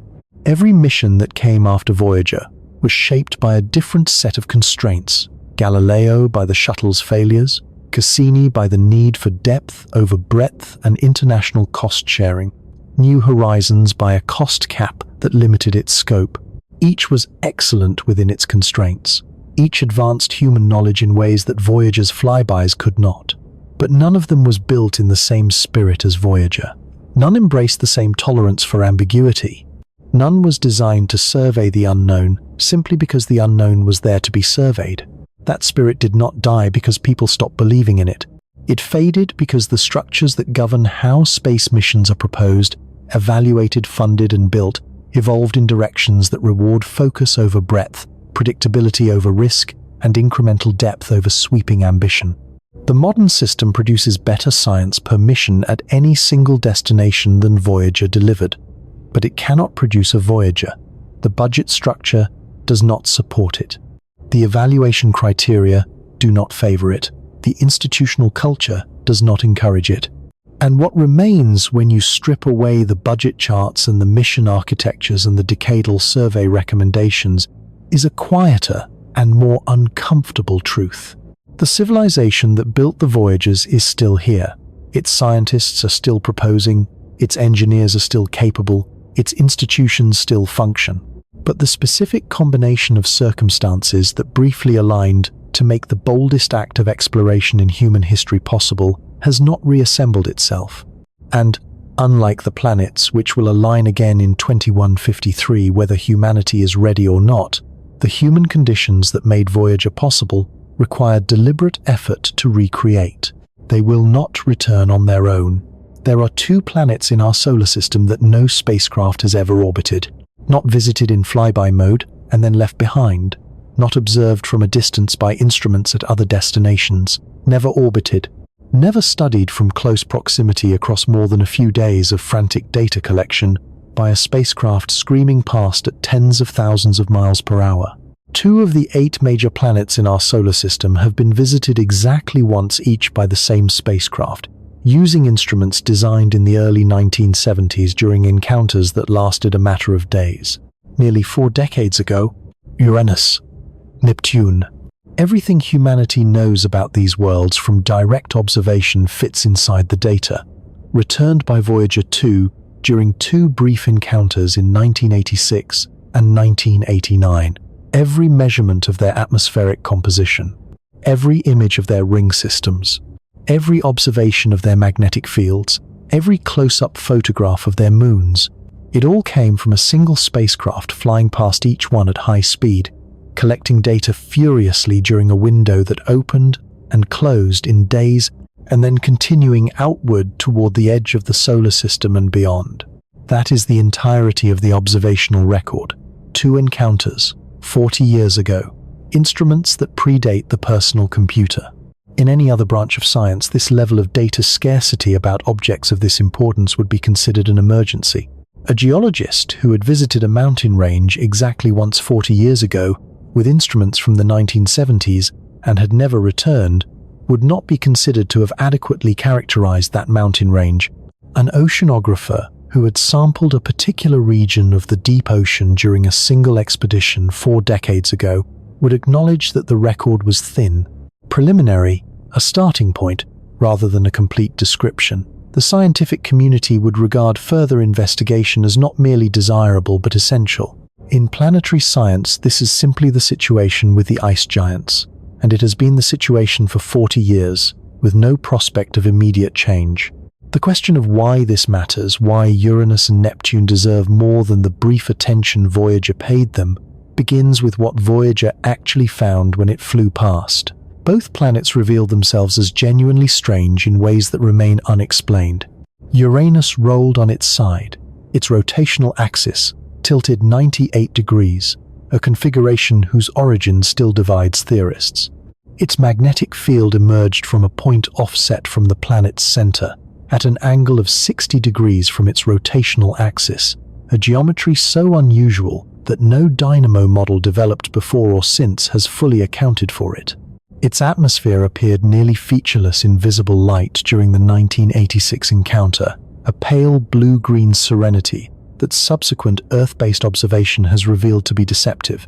Seasonal storms, cloud activity, and atmospheric dynamics invisible to Voyager's cameras have been detected from a distance by the Hubble Space Telescope and ground-based observatories, suggesting that the bland face Uranus presented to Voyager was a function of the season rather than the planet's true character. Neptune raged. Its supersonic winds, its great dark spot, its active moon Triton with its nitrogen geysers, erupting from a surface at -391 degrees Fahrenheit. The contrast between the 2 ice giants, one apparently placid, one dramatically violent, is itself a scientific puzzle. They are similar in size, similar in mass, similar in bulk composition. Why do they behave so differently? The answer likely lies in their interiors, in the precise arrangement of their internal layers, in the distribution of their heat sources, in the detailed chemistry of the high-pressure water and ammonia mixtures that may constitute much of their interiors. But those interiors cannot be studied from Earth. They cannot be characterized by telescopes. They require instruments in orbit, measuring the planet's gravitational fields, their magnetic fields, their atmospheric dynamics, their thermal emissions, across months and years of sustained observation, rather than days of frantic flyby data collection. Voyager answered the first question about the ice giants. It confirmed that they existed as complex, dynamic worlds worth studying in detail. It raised 100 questions for each one it answered, and then it left, and no one went back.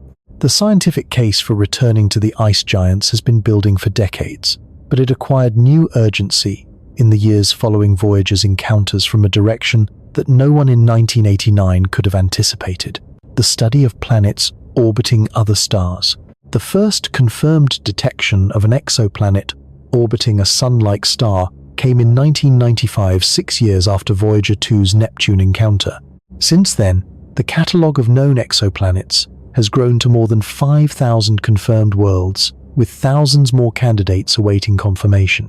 NASA's Kepler mission, which operated from 2009 to 2018, surveyed more than 150,000 stars and found that planets are extraordinarily common, that nearly every star in the galaxy is orbited by at least one world, and that the galaxy contains more planets than it contains stars. But the most striking finding from exoplanet surveys was not about abundance. It was about distribution. The most common type of planet in the Milky Way is not a rocky world like Earth. It is not a gas giant like Jupiter or Saturn. It is something in between. Planets with radii roughly 1.5 to 3.5 times Earth's radius and masses ranging from a few times to 20 times Earth's mass appear in exoplanet surveys with a frequency that dwarfs every other planetary category. These worlds, variously called sub-Neptunes or mini-Neptunes depending on where they fall within the size range, account for the plurality of all known exoplanets.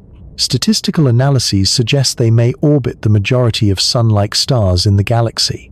They are the most common type of planet in the universe, and they have no analogue in our solar system. The gap between Earth, the largest rocky planet at 1 Earth radius, and Neptune, the smallest of our ice giants at nearly 4 Earth radii, contains no planet in our solar system. The sub-Neptune category that dominates the galactic planetary census falls entirely within that gap.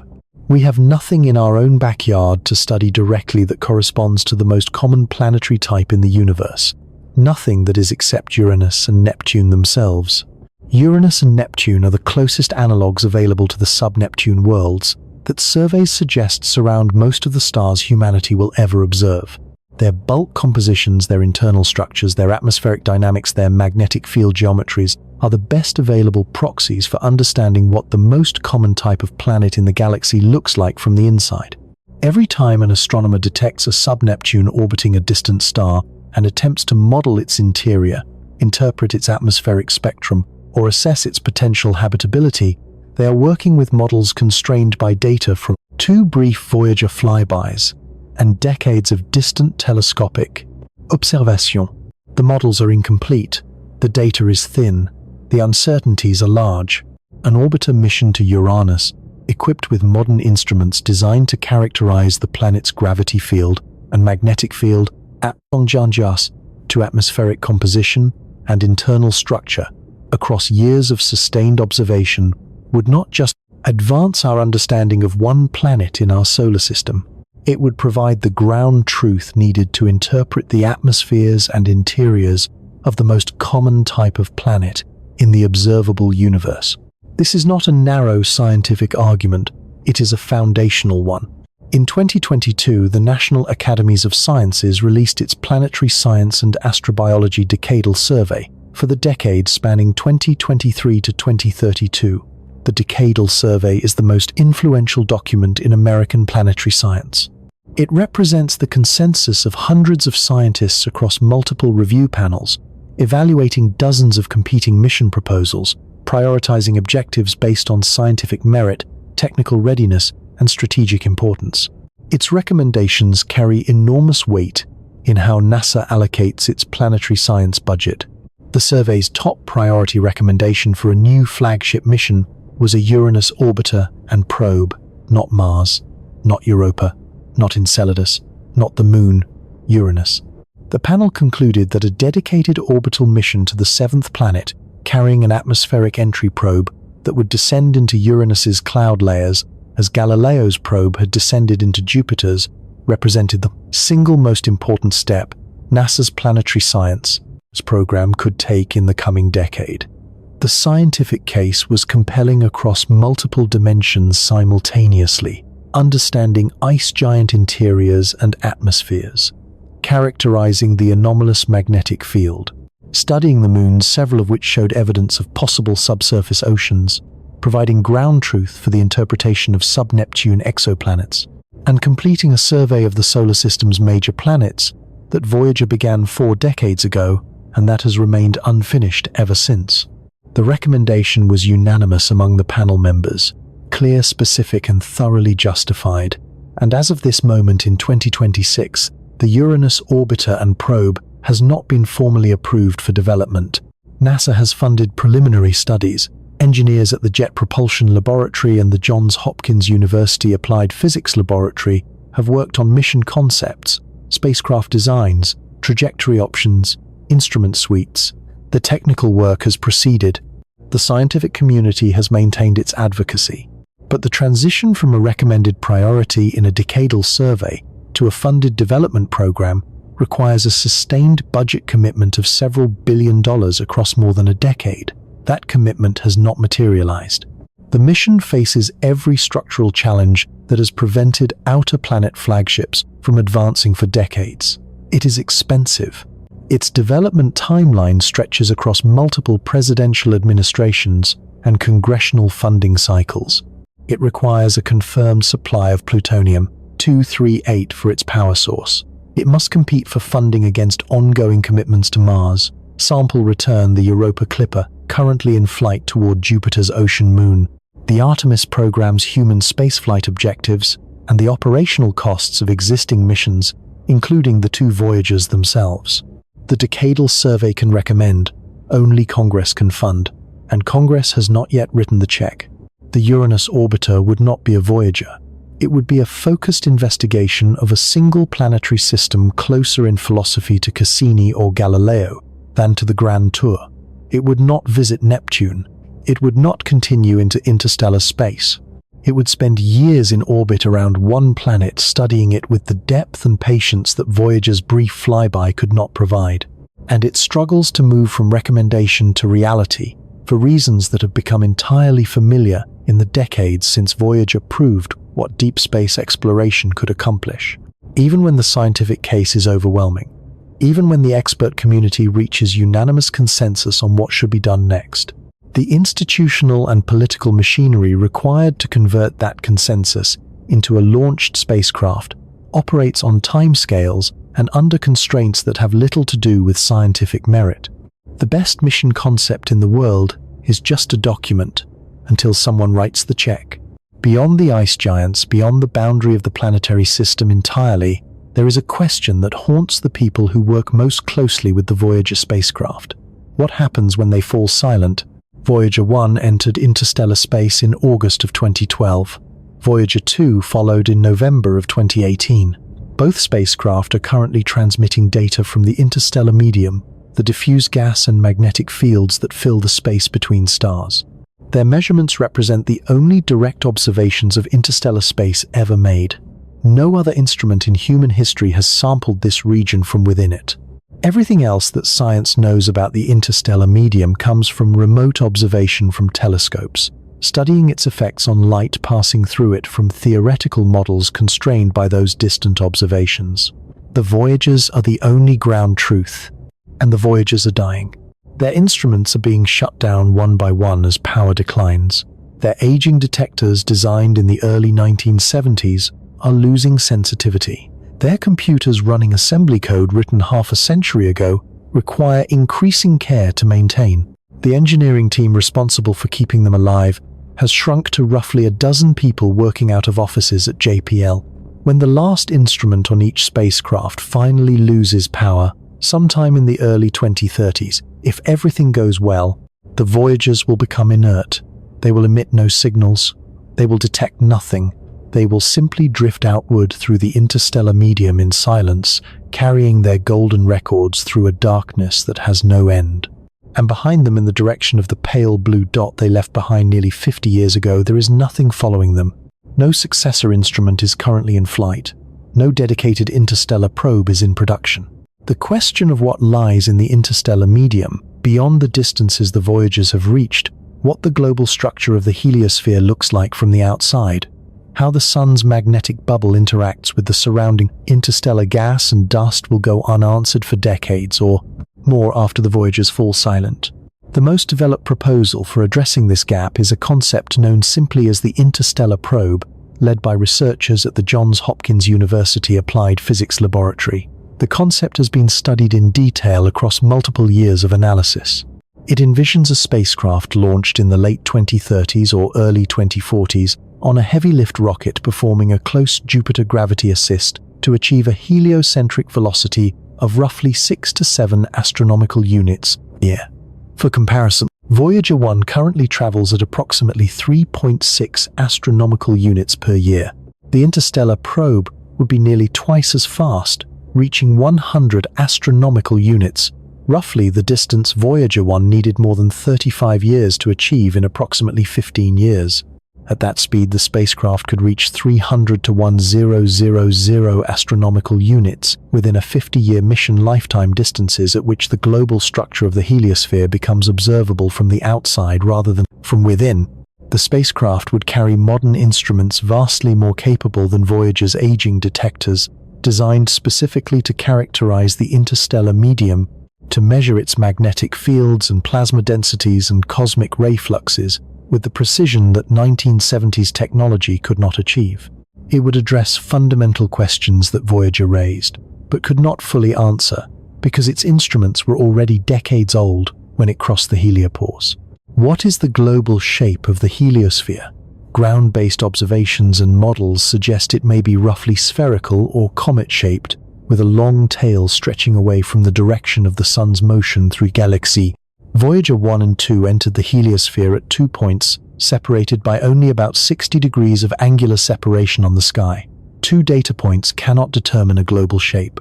The interstellar probe, designed to travel in a different direction with modern instruments, would provide the comparative measurement needed to begin characterizing the heliosphere's true geometry.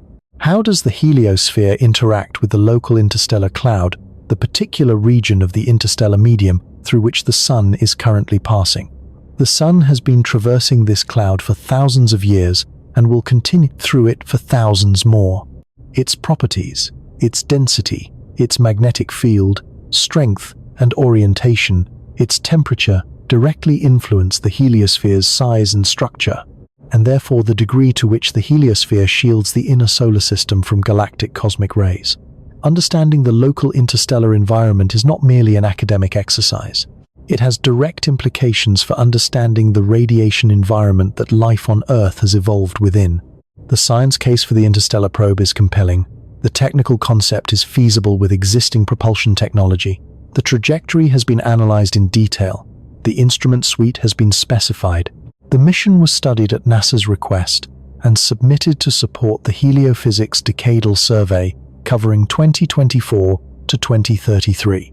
The survey acknowledged the scientific importance of the concept, but as of 2026, the interstellar probe has not been approved for development. No launch has been authorized. No development contract has been awarded. The baseline launch window of 2036 to 2041 remains a planning horizon, not a programmatic commitment. The mission exists in the same liminal state that outer planet proposals have occupied for decades. Studied, praised, technically feasible, scientifically compelling, and unfunded. History offers no reassurance that compelling scientific arguments alone are sufficient to move missions from concept to launch. The record of the past 5 decades is full of proposals that met every criterion for approval and were never built. The planetary science community has spent decades demonstrating repeatedly that the outer solar system and the space beyond it deserve dedicated exploration. The decadal surveys have endorsed that argument with increasing urgency. The scientific justification has only grown stronger.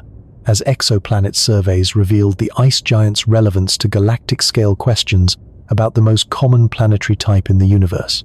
And yet the gap between what should be done and what is being done has persisted year after year across administration after administration through budget cycle after budget cycle with no sign of closing.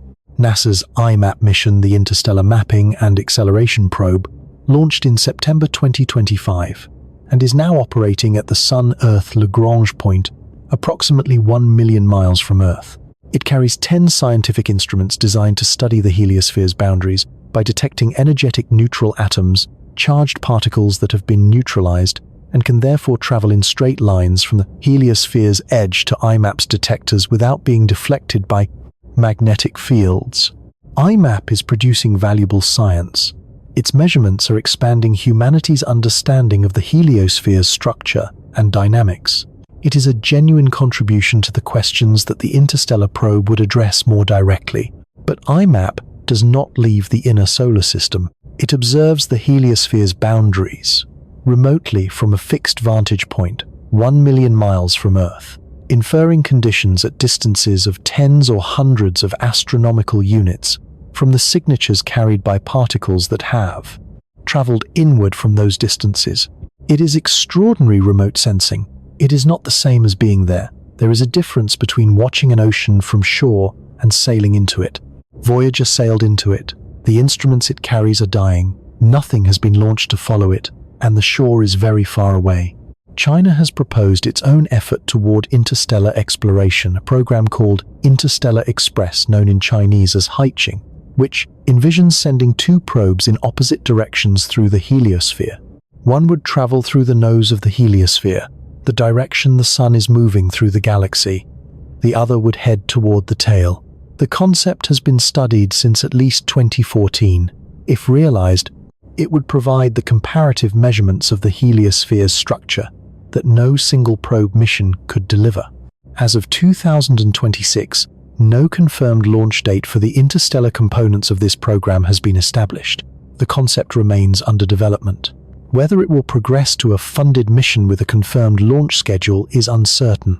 If China proceeds and succeeds, it will achieve something that NASA has been discussing for decades and has never done. It will be the first nation to launch a spacecraft specifically designed to explore interstellar space, not as a secondary objective of a planetary mission, but as a primary mission goal in its own right. That would be a milestone in the history of exploration, whose significance would be impossible to overstate, and whose political implications for American space policy would be equally impossible to ignore. The private sector has offered its own vision of interstellar travel, one far more radical than anything proposed by any national space agency. Breakthrough Starshot, funded by the Russian-Israeli billionaire Yuri Milner, and announced in 2016, envisions launching thousands of gram-scale spacecraft, each no larger than a postage stamp, and accelerating them to approximately 20% of the speed of light using a ground-based laser array of extraordinary power. At that velocity, a probe could reach the Alpha Centauri star system, the nearest stellar neighbors to the Sun, at a distance of 4.37 light-years in roughly 20 years. It would transmit images and data back across that distance using a tiny onboard laser, with the signal taking 4.37 years to arrive. The concept is physically plausible in its broad outlines. The specific engineering challenges are formidable beyond easy description. Building a laser array capable of delivering the required power to a gram-scale sail, designing functional spacecraft at that mass, surviving the interstellar medium at 20% of light speed, where even microscopic dust grains would strike with the energy of small explosives, communicating across 4.37 light-years with a transmitter the size of a thumbnail. Each of these challenges is not merely difficult. Each represents a frontier of engineering that does not yet have solutions. Breakthrough Starshot is a research program, a serious investment in the technology development required to eventually make such a mission possible. It is not a mission with a launch date. Its timeline toward any actual flight remains highly uncertain, measured in decades at minimum, and contingent on engineering breakthroughs that may or may not be achievable within any specific time frame. It is a vision of what exploration might someday become, but it is not what exploration is today. What exploration is today in 2026 is two aging spacecraft flying deeper into interstellar space on power systems that lose 4 watts per year, operated by a team of a dozen people, preserving knowledge written in a programming language that barely anyone alive still understands. No successor in flight, no successor in production, no successor in approved development. The boldest journey humanity has ever made, continuing on its own momentum, watched from a distance, unreplicated, unextended, and slowly going quiet. The ice giants await, studied once briefly 40 years ago by instruments that have long since been shut down on a spacecraft now moving through interstellar space. The interstellar medium beyond Voyager's reach remains unsampled, its properties inferred rather than measured, its questions unanswered. The most common type of planet in the galaxy shares its closest analogues with worlds no spacecraft has orbited. And the two most distant human artifacts in existence are dimming year by year, 4 watts at a time, in a darkness that stretches farther than light has traveled since the universe began. The questions are there. The instruments to answer them could be built. The trajectories have been calculated. The scientific cases have been made, reviewed, endorsed, and praised. Something else is missing. And what that something is, and what its absence reveals about the civilization that built Voyager and then stopped, is where this journey must go next. On the 17th of April, 2026, an engineer at NASA's Jet Propulsion Laboratory in Pasadena, California, composed a sequence of commands and transmitted them into the sky. The signal left Earth at the speed of light, the fastest anything in the universe can travel, crossing the distance between our planet and the void beyond, in an unbroken stream of ones and zeros encoded in radio waves. It passed the Moon in just over a second. It crossed the distance to Mars in minutes. It passed Jupiter's orbit. It passed Saturn's. It crossed the distance that took Voyager 12 years to fly in a matter of hours. And then, 23 hours after it left the antenna in the California desert, it reached its destination. Voyager 1, more than 15 billion miles from home. The commands instructed the spacecraft to shut down its low-energy charged particle instrument, a detector that had been operating almost continuously since the summer of 1977. For nearly 5 decades, that instrument had measured ions and electrons streaming from our sun and from the galaxy beyond. It had helped scientists track the solar wind's behavior across the outer solar system. It had provided the data that confirmed precisely and definitively the moment when Voyager 1 crossed the heliopause and entered interstellar space in August of 2012. It had sampled a region of the universe that no other instrument in human history had ever reached. Now it was silent, not because it had failed, not because it was broken, because there was not enough electricity left to keep it running. Voyager 1 now operates with 2 functioning science instruments out of the 10 it carried at launch. One listens to plasma waves rippling through the interstellar medium, the faint electrical oscillations of charged particles in the space between stars. The other measures magnetic fields, tracing the orientation and strength of the galaxy's own magnetic structure in the region immediately beyond our solar system. Together, they draw a fraction of the power that the spacecraft's 3 radioisotope thermoelectric generators can still provide. Those generators produced 470 watts when Voyager launched. They now produce less than half that amount. Every year, approximately 4 more watts disappear as the plutonium-238 continues its slow, inexorable decay. The spacecraft is dying the way a candle dies, not all at once, not in a sudden failure or a catastrophic malfunction, in a slow, steady diminishing that has been underway for nearly 50 years, and that will continue until the last instrument loses enough power to function, the last signal fades below the threshold of detectability, and the last human voice that Voyager will ever hear falls permanently silent. The Voyager 2 low-energy charged particle instrument had already been shut down in March of 2025. Now, Voyager 1 followed. Of the 10 instruments each spacecraft carried at launch, 7 have been turned off on each.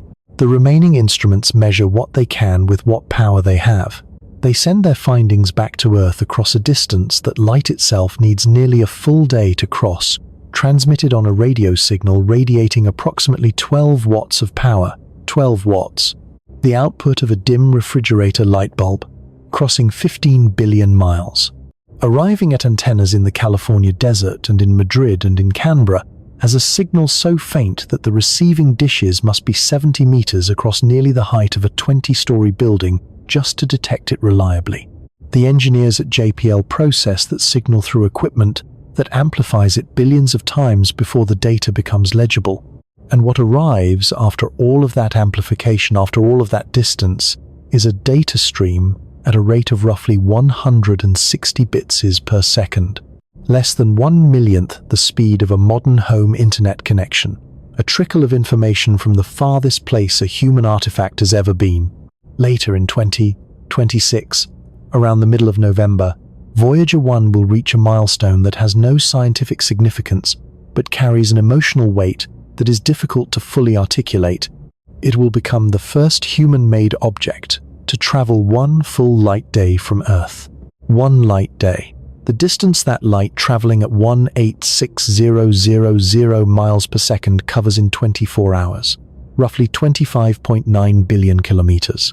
A distance so abstract that no physical analogy does it justice, and yet precise enough to name, to mark, to recognize as a threshold crossed by something we built and sent outward from this world 49 years ago. At that distance, a radio signal sent from Pasadena in the morning will not reach the spacecraft until the following morning. A reply, if the spacecraft could send one, would not arrive until the morning after that. A simple exchange of one question and one answer would span 2 full Earth days of waiting. No human artifact has ever been so far from home. The team that keeps both Voyagers functioning is extraordinarily small for the magnitude of what it maintains. At the peak of the planetary encounters in the 1970s and 1980s, the Voyager operations staff numbered in the hundreds. Scientists, engineers, navigators, mission controllers, all of them focused on squeezing the maximum science from 2 spacecraft flying through the most unexplored territory in the solar system. Today, the full-time team responsible for both Voyagers consists of roughly a dozen people working out of a cluster of offices at JPL. Some of them have spent their entire careers on this single mission. They joined as young engineers decades after launch and grew old alongside the spacecraft, their professional lives measured in the same increments as Voyager's declining power budget. Others joined more recently, inheriting a spacecraft. They had to learn the way a musician learns an ancient instrument whose maker has been dead for generations. The flight software runs on assembly code written in the 1970s. The command sequences must be composed for computers with less memory than a modern musical greeting card. Debugging a problem on Voyager means thinking like an engineer from a different technological era, reasoning through hardware constraints that no university teaches anymore, working with architectures that no other active mission shares. When a senior Voyager engineer retires, what walks out the door is not just expertise. It is fluency in a dead dialect, a way of thinking about spacecraft systems that developed over decades of working with hardware that has no contemporary equivalent. The knowledge lives in the people. It cannot be fully documented. It cannot be fully transferred through training. Some of it can only be transmitted the way any deep craft knowledge is transmitted, through years of working alongside someone who already has it, absorbing instincts and judgment that accumulate too slowly to be accelerated. The Voyager team has managed this transmission successfully across generations. New engineers have been trained on systems older than they are. Continuity has been maintained across spans of time that would challenge almost any other human institution. But the team is finite. The engineers are mortal, and the spacecraft they serve are running out of time. The engineering team is not passive in the face of this decline. They are currently developing what they have informally called the Big Bang, an ambitious power conservation maneuver that could extend the spacecraft's operational lives by months or possibly years beyond what simple sequential shutdown of instruments would allow. The plan involves a coordinated swap of multiple powered systems on each spacecraft, replacing older components, drawing more power with lower power alternatives in a single carefully sequenced operation. The timing and sequence must be precise, because a mistake at this stage after nearly 50 years of operation could silence one of the spacecraft permanently. The team plans to test the procedure on Voyager 2 first in May and June of 2026. Voyager 2 has slightly more available power and is closer to Earth, making communication slightly faster and the mission somewhat more forgiving of errors. If the test succeeds on Voyager 2, the team will attempt the same procedure on Voyager 1 no sooner than July. If it works as planned, there is even a possibility, slim but real, that the low-energy charged particle instrument on Voyager 1 could be switched back on. An instrument shut down for lack of power, restored by the careful redistribution of what little power remains. The engineers hope to keep at least one science instrument operating on each spacecraft into the early 2030s. After that, the physics of radioactive decay will likely become insurmountable. The power will drop below the threshold required to operate any instrument reliably to maintain the thermal conditions that keep the electronics from failing in the cold of interstellar space to power the transmitters that send data back to Earth. After that silence, the transmitters will eventually fall quiet. The signals will stop. The antennas in the California desert and in Spain and in Australia will no longer detect the familiar carrier frequency that Voyager has maintained for nearly half a century. The spacecraft will continue traveling outward at 3,800 miles per hour, carried by its own momentum through the interstellar void with no fuel to burn and no force to slow it. It will orbit the center of the Milky Way alongside the stars, drifting through time on scales that dissolve every human framework for comprehension. In roughly 4,000 years, Voyager 1 will pass within approximately 1.7 light-years of a star called AC Plus 79 3,888 inches, the constellation Camelopardalis. It will not be close enough to be captured by that star's gravity. It will simply drift past unnoticed, undetected, carrying its golden record through the dark. In billions of years, long after the Sun has exhausted its hydrogen fuel and expanded into a red giant that swallows Mercury and Venus, and possibly Earth itself, long after every trace of human civilization has been erased from the surface of this planet, the Voyagers will still exist. Two small machines, each roughly the mass of a compact automobile, tumbling slowly through the interstellar medium, their electronics long dead, their golden records intact, carrying encoded within them the sounds and images of a world that will no longer exist in any form they could recognize. They will outlast us. The golden records are perhaps the most poignant artifacts humanity has ever created. Each is a 12-inch gold-plated copper disc encoded with 116 images selected to represent the diversity of life and culture on Earth. Greetings in 55 languages, a selection of natural sounds including wind and rain and thunder and the songs of birds and whales, and 90 minutes of music drawn from traditions spanning centuries and cultures. Bach and Beethoven and Chuck Berry, Blind Willie Johnson and Valia Balkanska, Azerbaijani bagpipes and a Navajo night chant, a Peruvian wedding song and a Pygmy girl's initiation song, and the music of the Mabuti of Zaire. The records were designed by a committee chaired by Carl Sagan, conceived as messages to any intelligence that might someday encounter the spacecraft drifting between the stars millions or billions of years from now. The cover of each record includes symbolic instructions for playing it, etched in a language of pure logic and mathematics that Sagan believed any sufficiently advanced intelligence could decipher. A pulsar map encodes the position of our Sun relative to 14 pulsars, a cosmic return address pointing back to a star system in a particular arm of a particular galaxy where a particular civilization once existed and once cared enough about its own existence to encode that caring into metal and send it outward into the darkness. The probability that any intelligence will ever find these records is vanishingly small. Interstellar space is vast beyond any scale of human intuition, and the Voyagers are tiny. They will drift for timescales that make the entire history of life on Earth seem like a brief afternoon without encountering anything. The mathematical expectation of detection is essentially zero. Sagan knew this. He knew it when he championed the idea. He knew it when the committee spent months selecting the images and the music and composing the greetings. The golden records were never really meant for aliens. they were meant for us. They were a statement about what kind of civilization we aspired to be. An argument made in metal and encoded light that the act of reaching outward into the unknown was not merely a scientific exercise or a geopolitical strategy or a technological demonstration. It was an expression of identity, of what we valued, of who we were when we were being our best selves. The Golden Record said, "We are the kind of beings who reach. We are the kind of beings who, when given the opportunity to send something to the stars, choose to send music." Carl Sagan also championed another image that became inseparable from the Voyager legacy. On the 14th of February, 1990, at his request, the mission team commanded Voyager 1 to turn its cameras back toward the inner solar system from a distance of approximately 3.7 billion miles. The resulting mosaic of 60 frames included a single image of Earth, a pale blue dot suspended in a beam of scattered sunlight smaller than a single pixel, almost invisible against the vastness of the dark.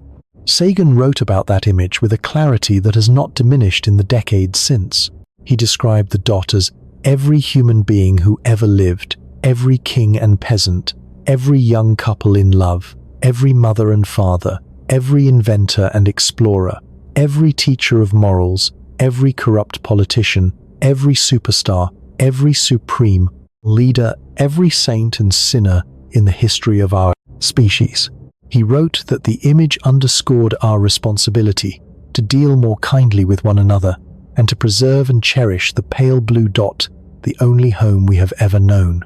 The cameras were shut down after that image was taken, not because anyone wanted to stop looking, because the power they consumed was needed for instruments that could still do science. The Voyagers turned away from home. They have never looked back since. This is the image that should stay with you when you ask why there was no Voyager 3. Not the budget projections, not the decadal survey recommendations, not the tiered mission architecture or the plutonium supply chain or the institutional structures that evolved in directions incompatible with Voyager-class exploration. Those are the mechanisms. They explain how the conditions changed. They do not explain what the change means. What the change means is visible in the image of a spacecraft running out of power in interstellar space, its instruments shutting down one by one, its team shrinking toward the irreducible minimum required to keep a signal alive. Successors absent its journey, unextended its direction, pointing outward into a darkness that grows deeper and more absolute with every passing second. Voyager 1 is not just a spacecraft running out of electricity. It is a physical embodiment of a moment in human history when a civilization reached as far as it could into the unknown, succeeded beyond every reasonable expectation, and then quietly declined to reach further. That decision was never made explicitly. No leader stood at a podium and announced it. No vote was taken. No policy was written. It accumulated gradually and invisibly from thousands of smaller decisions made by hundreds of institutions across 5 decades. Each individual decision was defensible on its own terms. Each budget allocation reflected genuine competing priorities.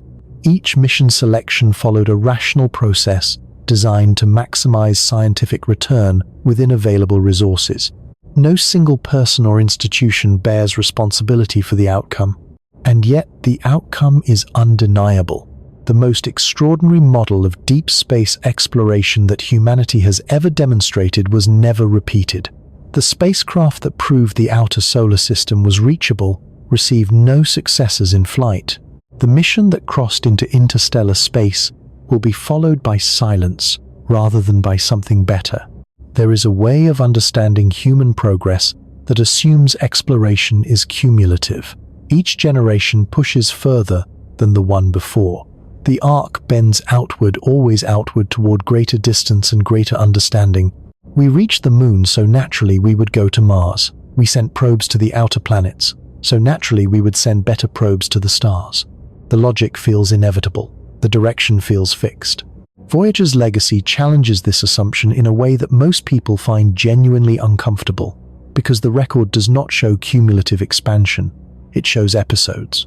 Bursts of reach driven by specific historical circumstances that converge briefly and then disperse. The age of ocean exploration that sent European ships across the Atlantic in the 15th and 16th centuries was driven by a particular combination of navigational technology, economic incentive, and competitive political pressure. When those conditions changed, the great voyages slowed and eventually stopped. The Apollo program was driven by Cold War competition and unprecedented national investment. When those conditions changed, human beings stopped traveling beyond low Earth orbit. More than 50 years later, they have not yet returned to the Moon. The Voyager program fits the same pattern precisely. Driven by a unique planetary alignment, a briefly favorable funding environment, and an institutional culture that tolerated the kind of risk and ambition that produce extraordinary outcomes. When those conditions changed, the kind of mission Voyager represented stopped being built, not because anyone decided to stop exploring, because the specific combination of factors that enabled that particular kind of exploration ceased to exist simultaneously. This is what makes the question in this story's title so difficult to answer cleanly. Asking why there has been no Voyager 3 is asking whether humanity's relationship with deep space exploration is fundamentally episodic.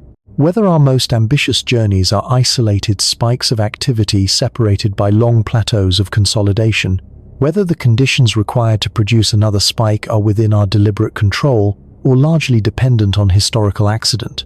The honest answer is that the conditions which produced Voyager were largely accidental.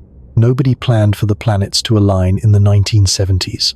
Nobody designed the post-Apollo budget environment to favor planetary science. Nobody orchestrated the cultural moment that allowed engineers to build 4-year spacecraft and quietly design them to survive 50. These things converged because of contingency, because of the specific shape of a particular decade in human history, not because of deliberate civilizational strategy. And when they stopped converging, the exploration they had briefly made possible stopped too. This does not mean that another Voyager is impossible. It means that waiting for the right conditions to emerge on their own is a strategy that has already failed for 5 decades. If humanity wants to send another spacecraft into the deep outer solar system and into the interstellar medium beyond, it will have to create the conditions deliberately.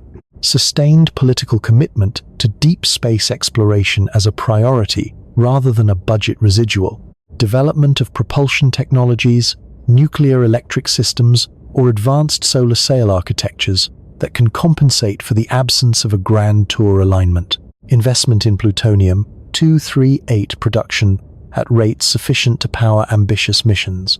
An institutional framework capable of supporting 50-year mission lifetimes across multiple generations of engineers and political administrations. And perhaps most fundamentally, a willingness to accept that some of the most important discoveries in deep space cannot be specified in advance. That the scientific case for going somewhere cannot always be reduced to a list of targeted questions with predicted answers. That sometimes the most honest justification for exploration is simply that no one has been there before and that the universe has consistently rewarded presence with surprise. All of this is possible. None of it is simple, and none of it is currently happening at the scale that would be required. The interstellar probe concept awaits funding. The Uranus orbiter awaits a budget commitment. The plutonium production line operates below what ambitious missions would require. The engineers who know how to build and operate deep space spacecraft are a finite population, and their knowledge is not automatically preserved. The political will that briefly existed in the 1970s has not reassembled itself. Every second that passes without a decision being made is itself a decision.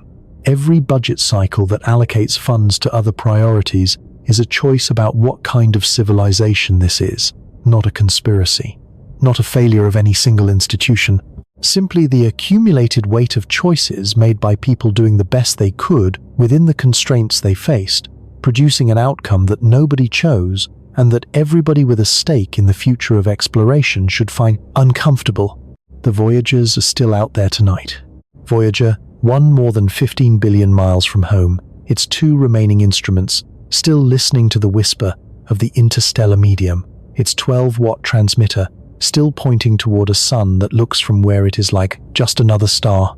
Voyager 2, slightly closer, slightly more powerful, its own instruments still measuring the magnetic and plasma environment of the space between stars, both of them drifting outward at 38000 miles per hour.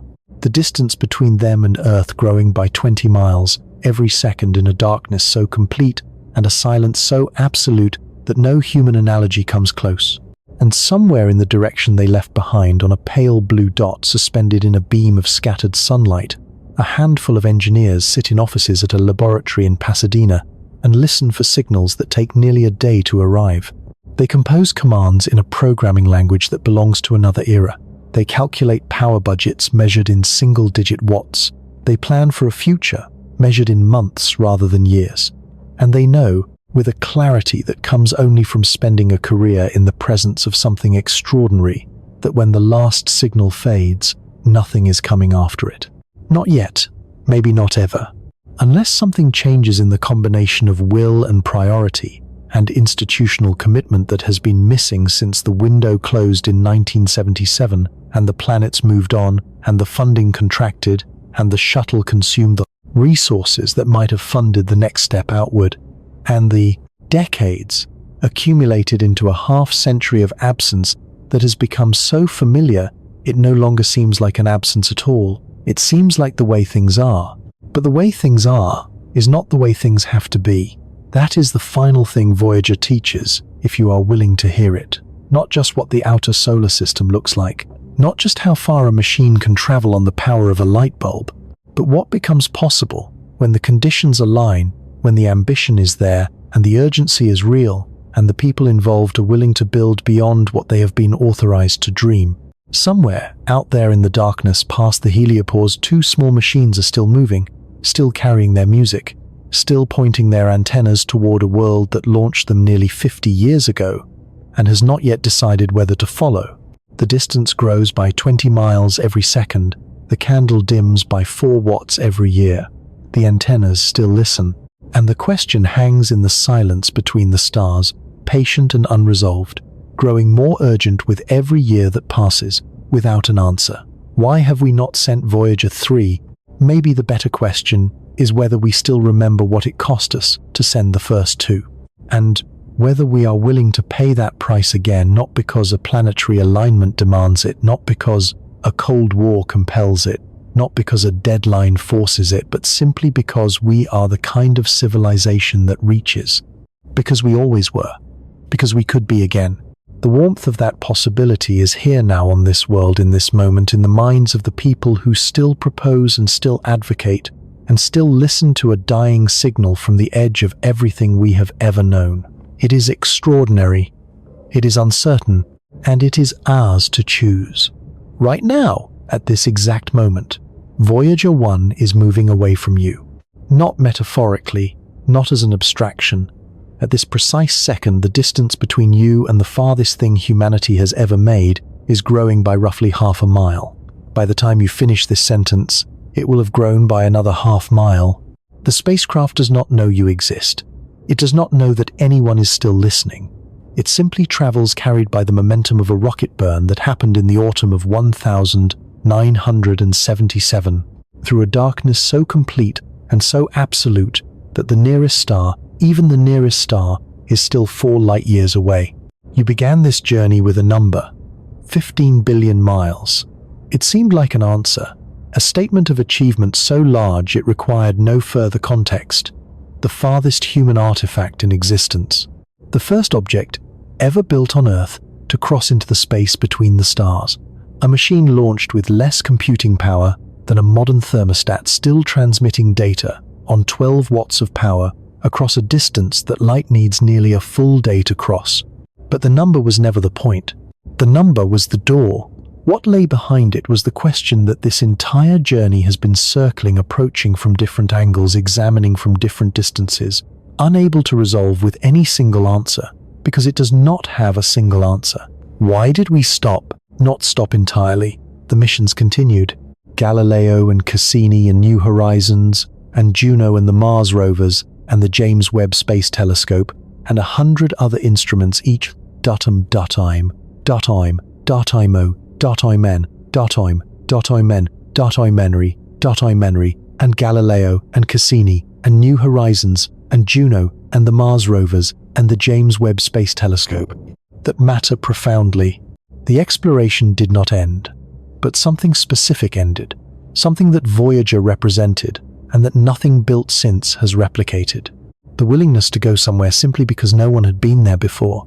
The institutional tolerance for a mission whose most important discoveries could not be specified in advance because they were waiting in places no instrument had ever reached.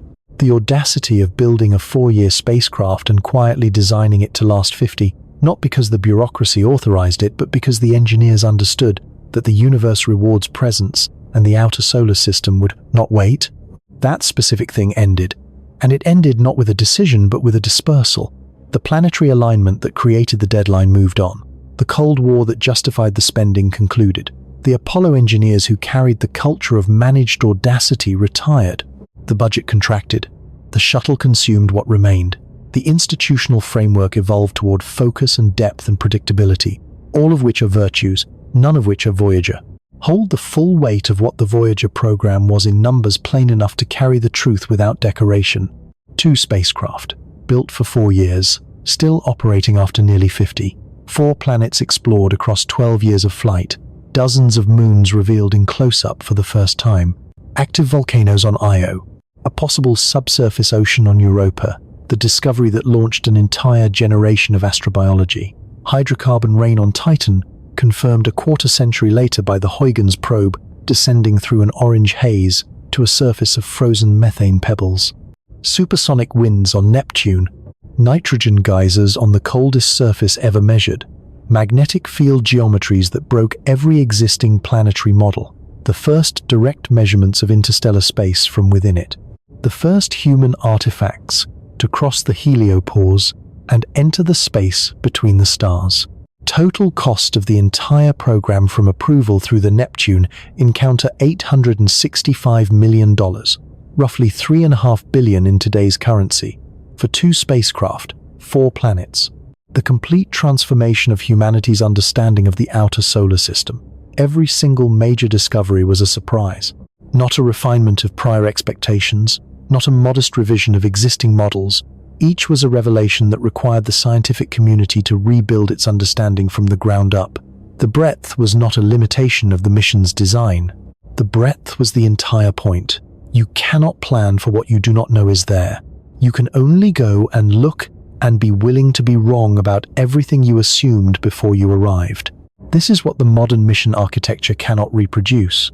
Not because the engineers are less skilled or the scientists less imaginative or the institutions less capable, but because the framework within which missions are proposed and evaluated and funded was built to answer specific questions at specific destinations, not to go where no instrument has been and discover what questions to ask.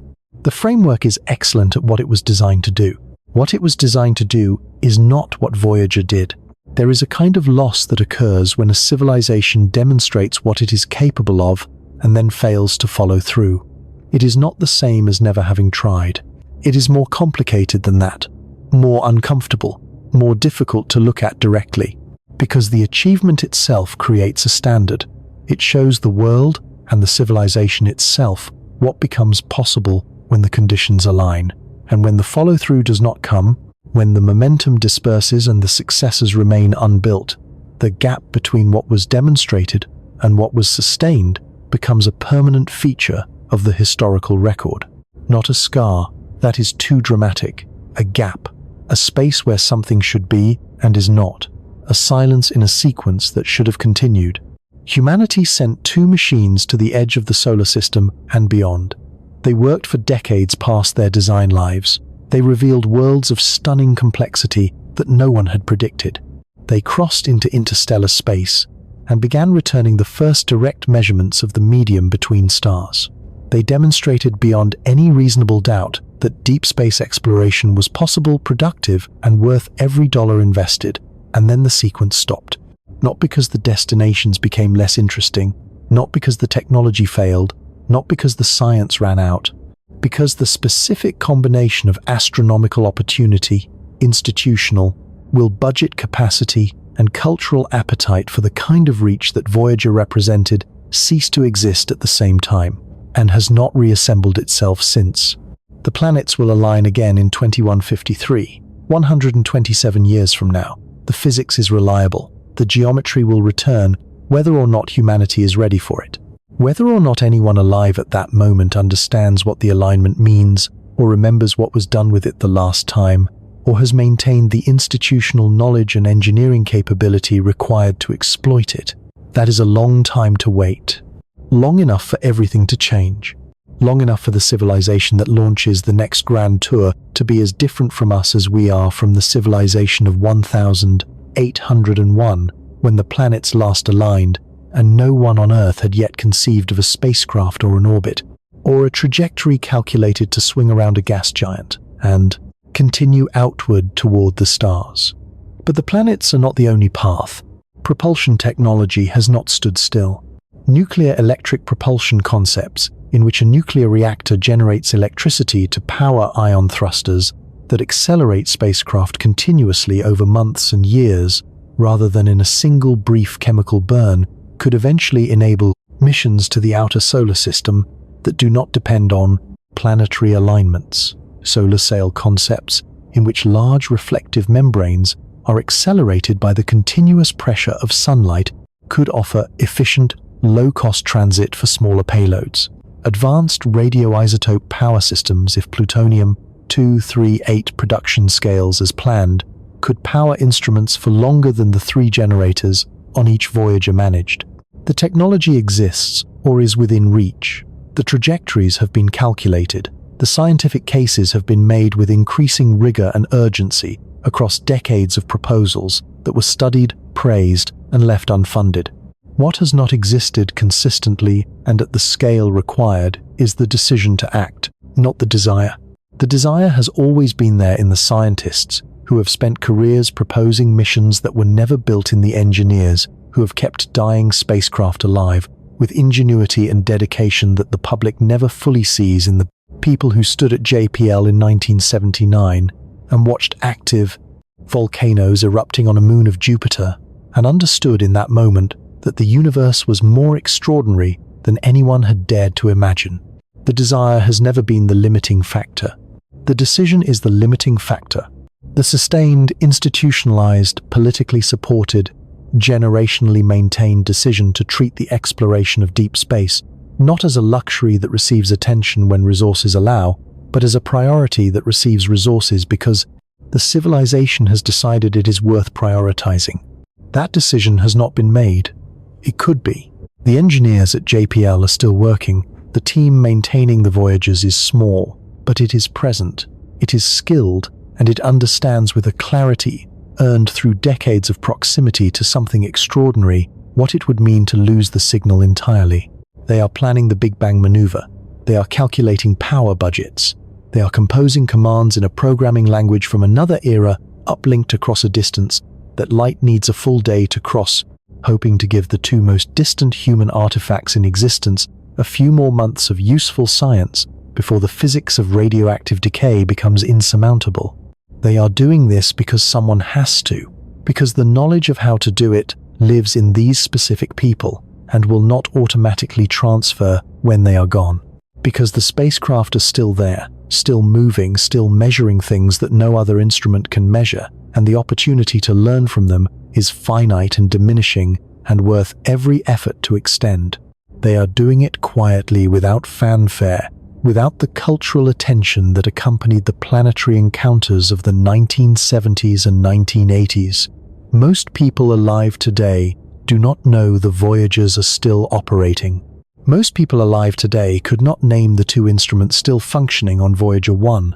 Most people alive today have never heard the phrase heliopause or thought about what it means that 2 machines built in the early 1970s have crossed the boundary between the sun's domain and the galaxy beyond.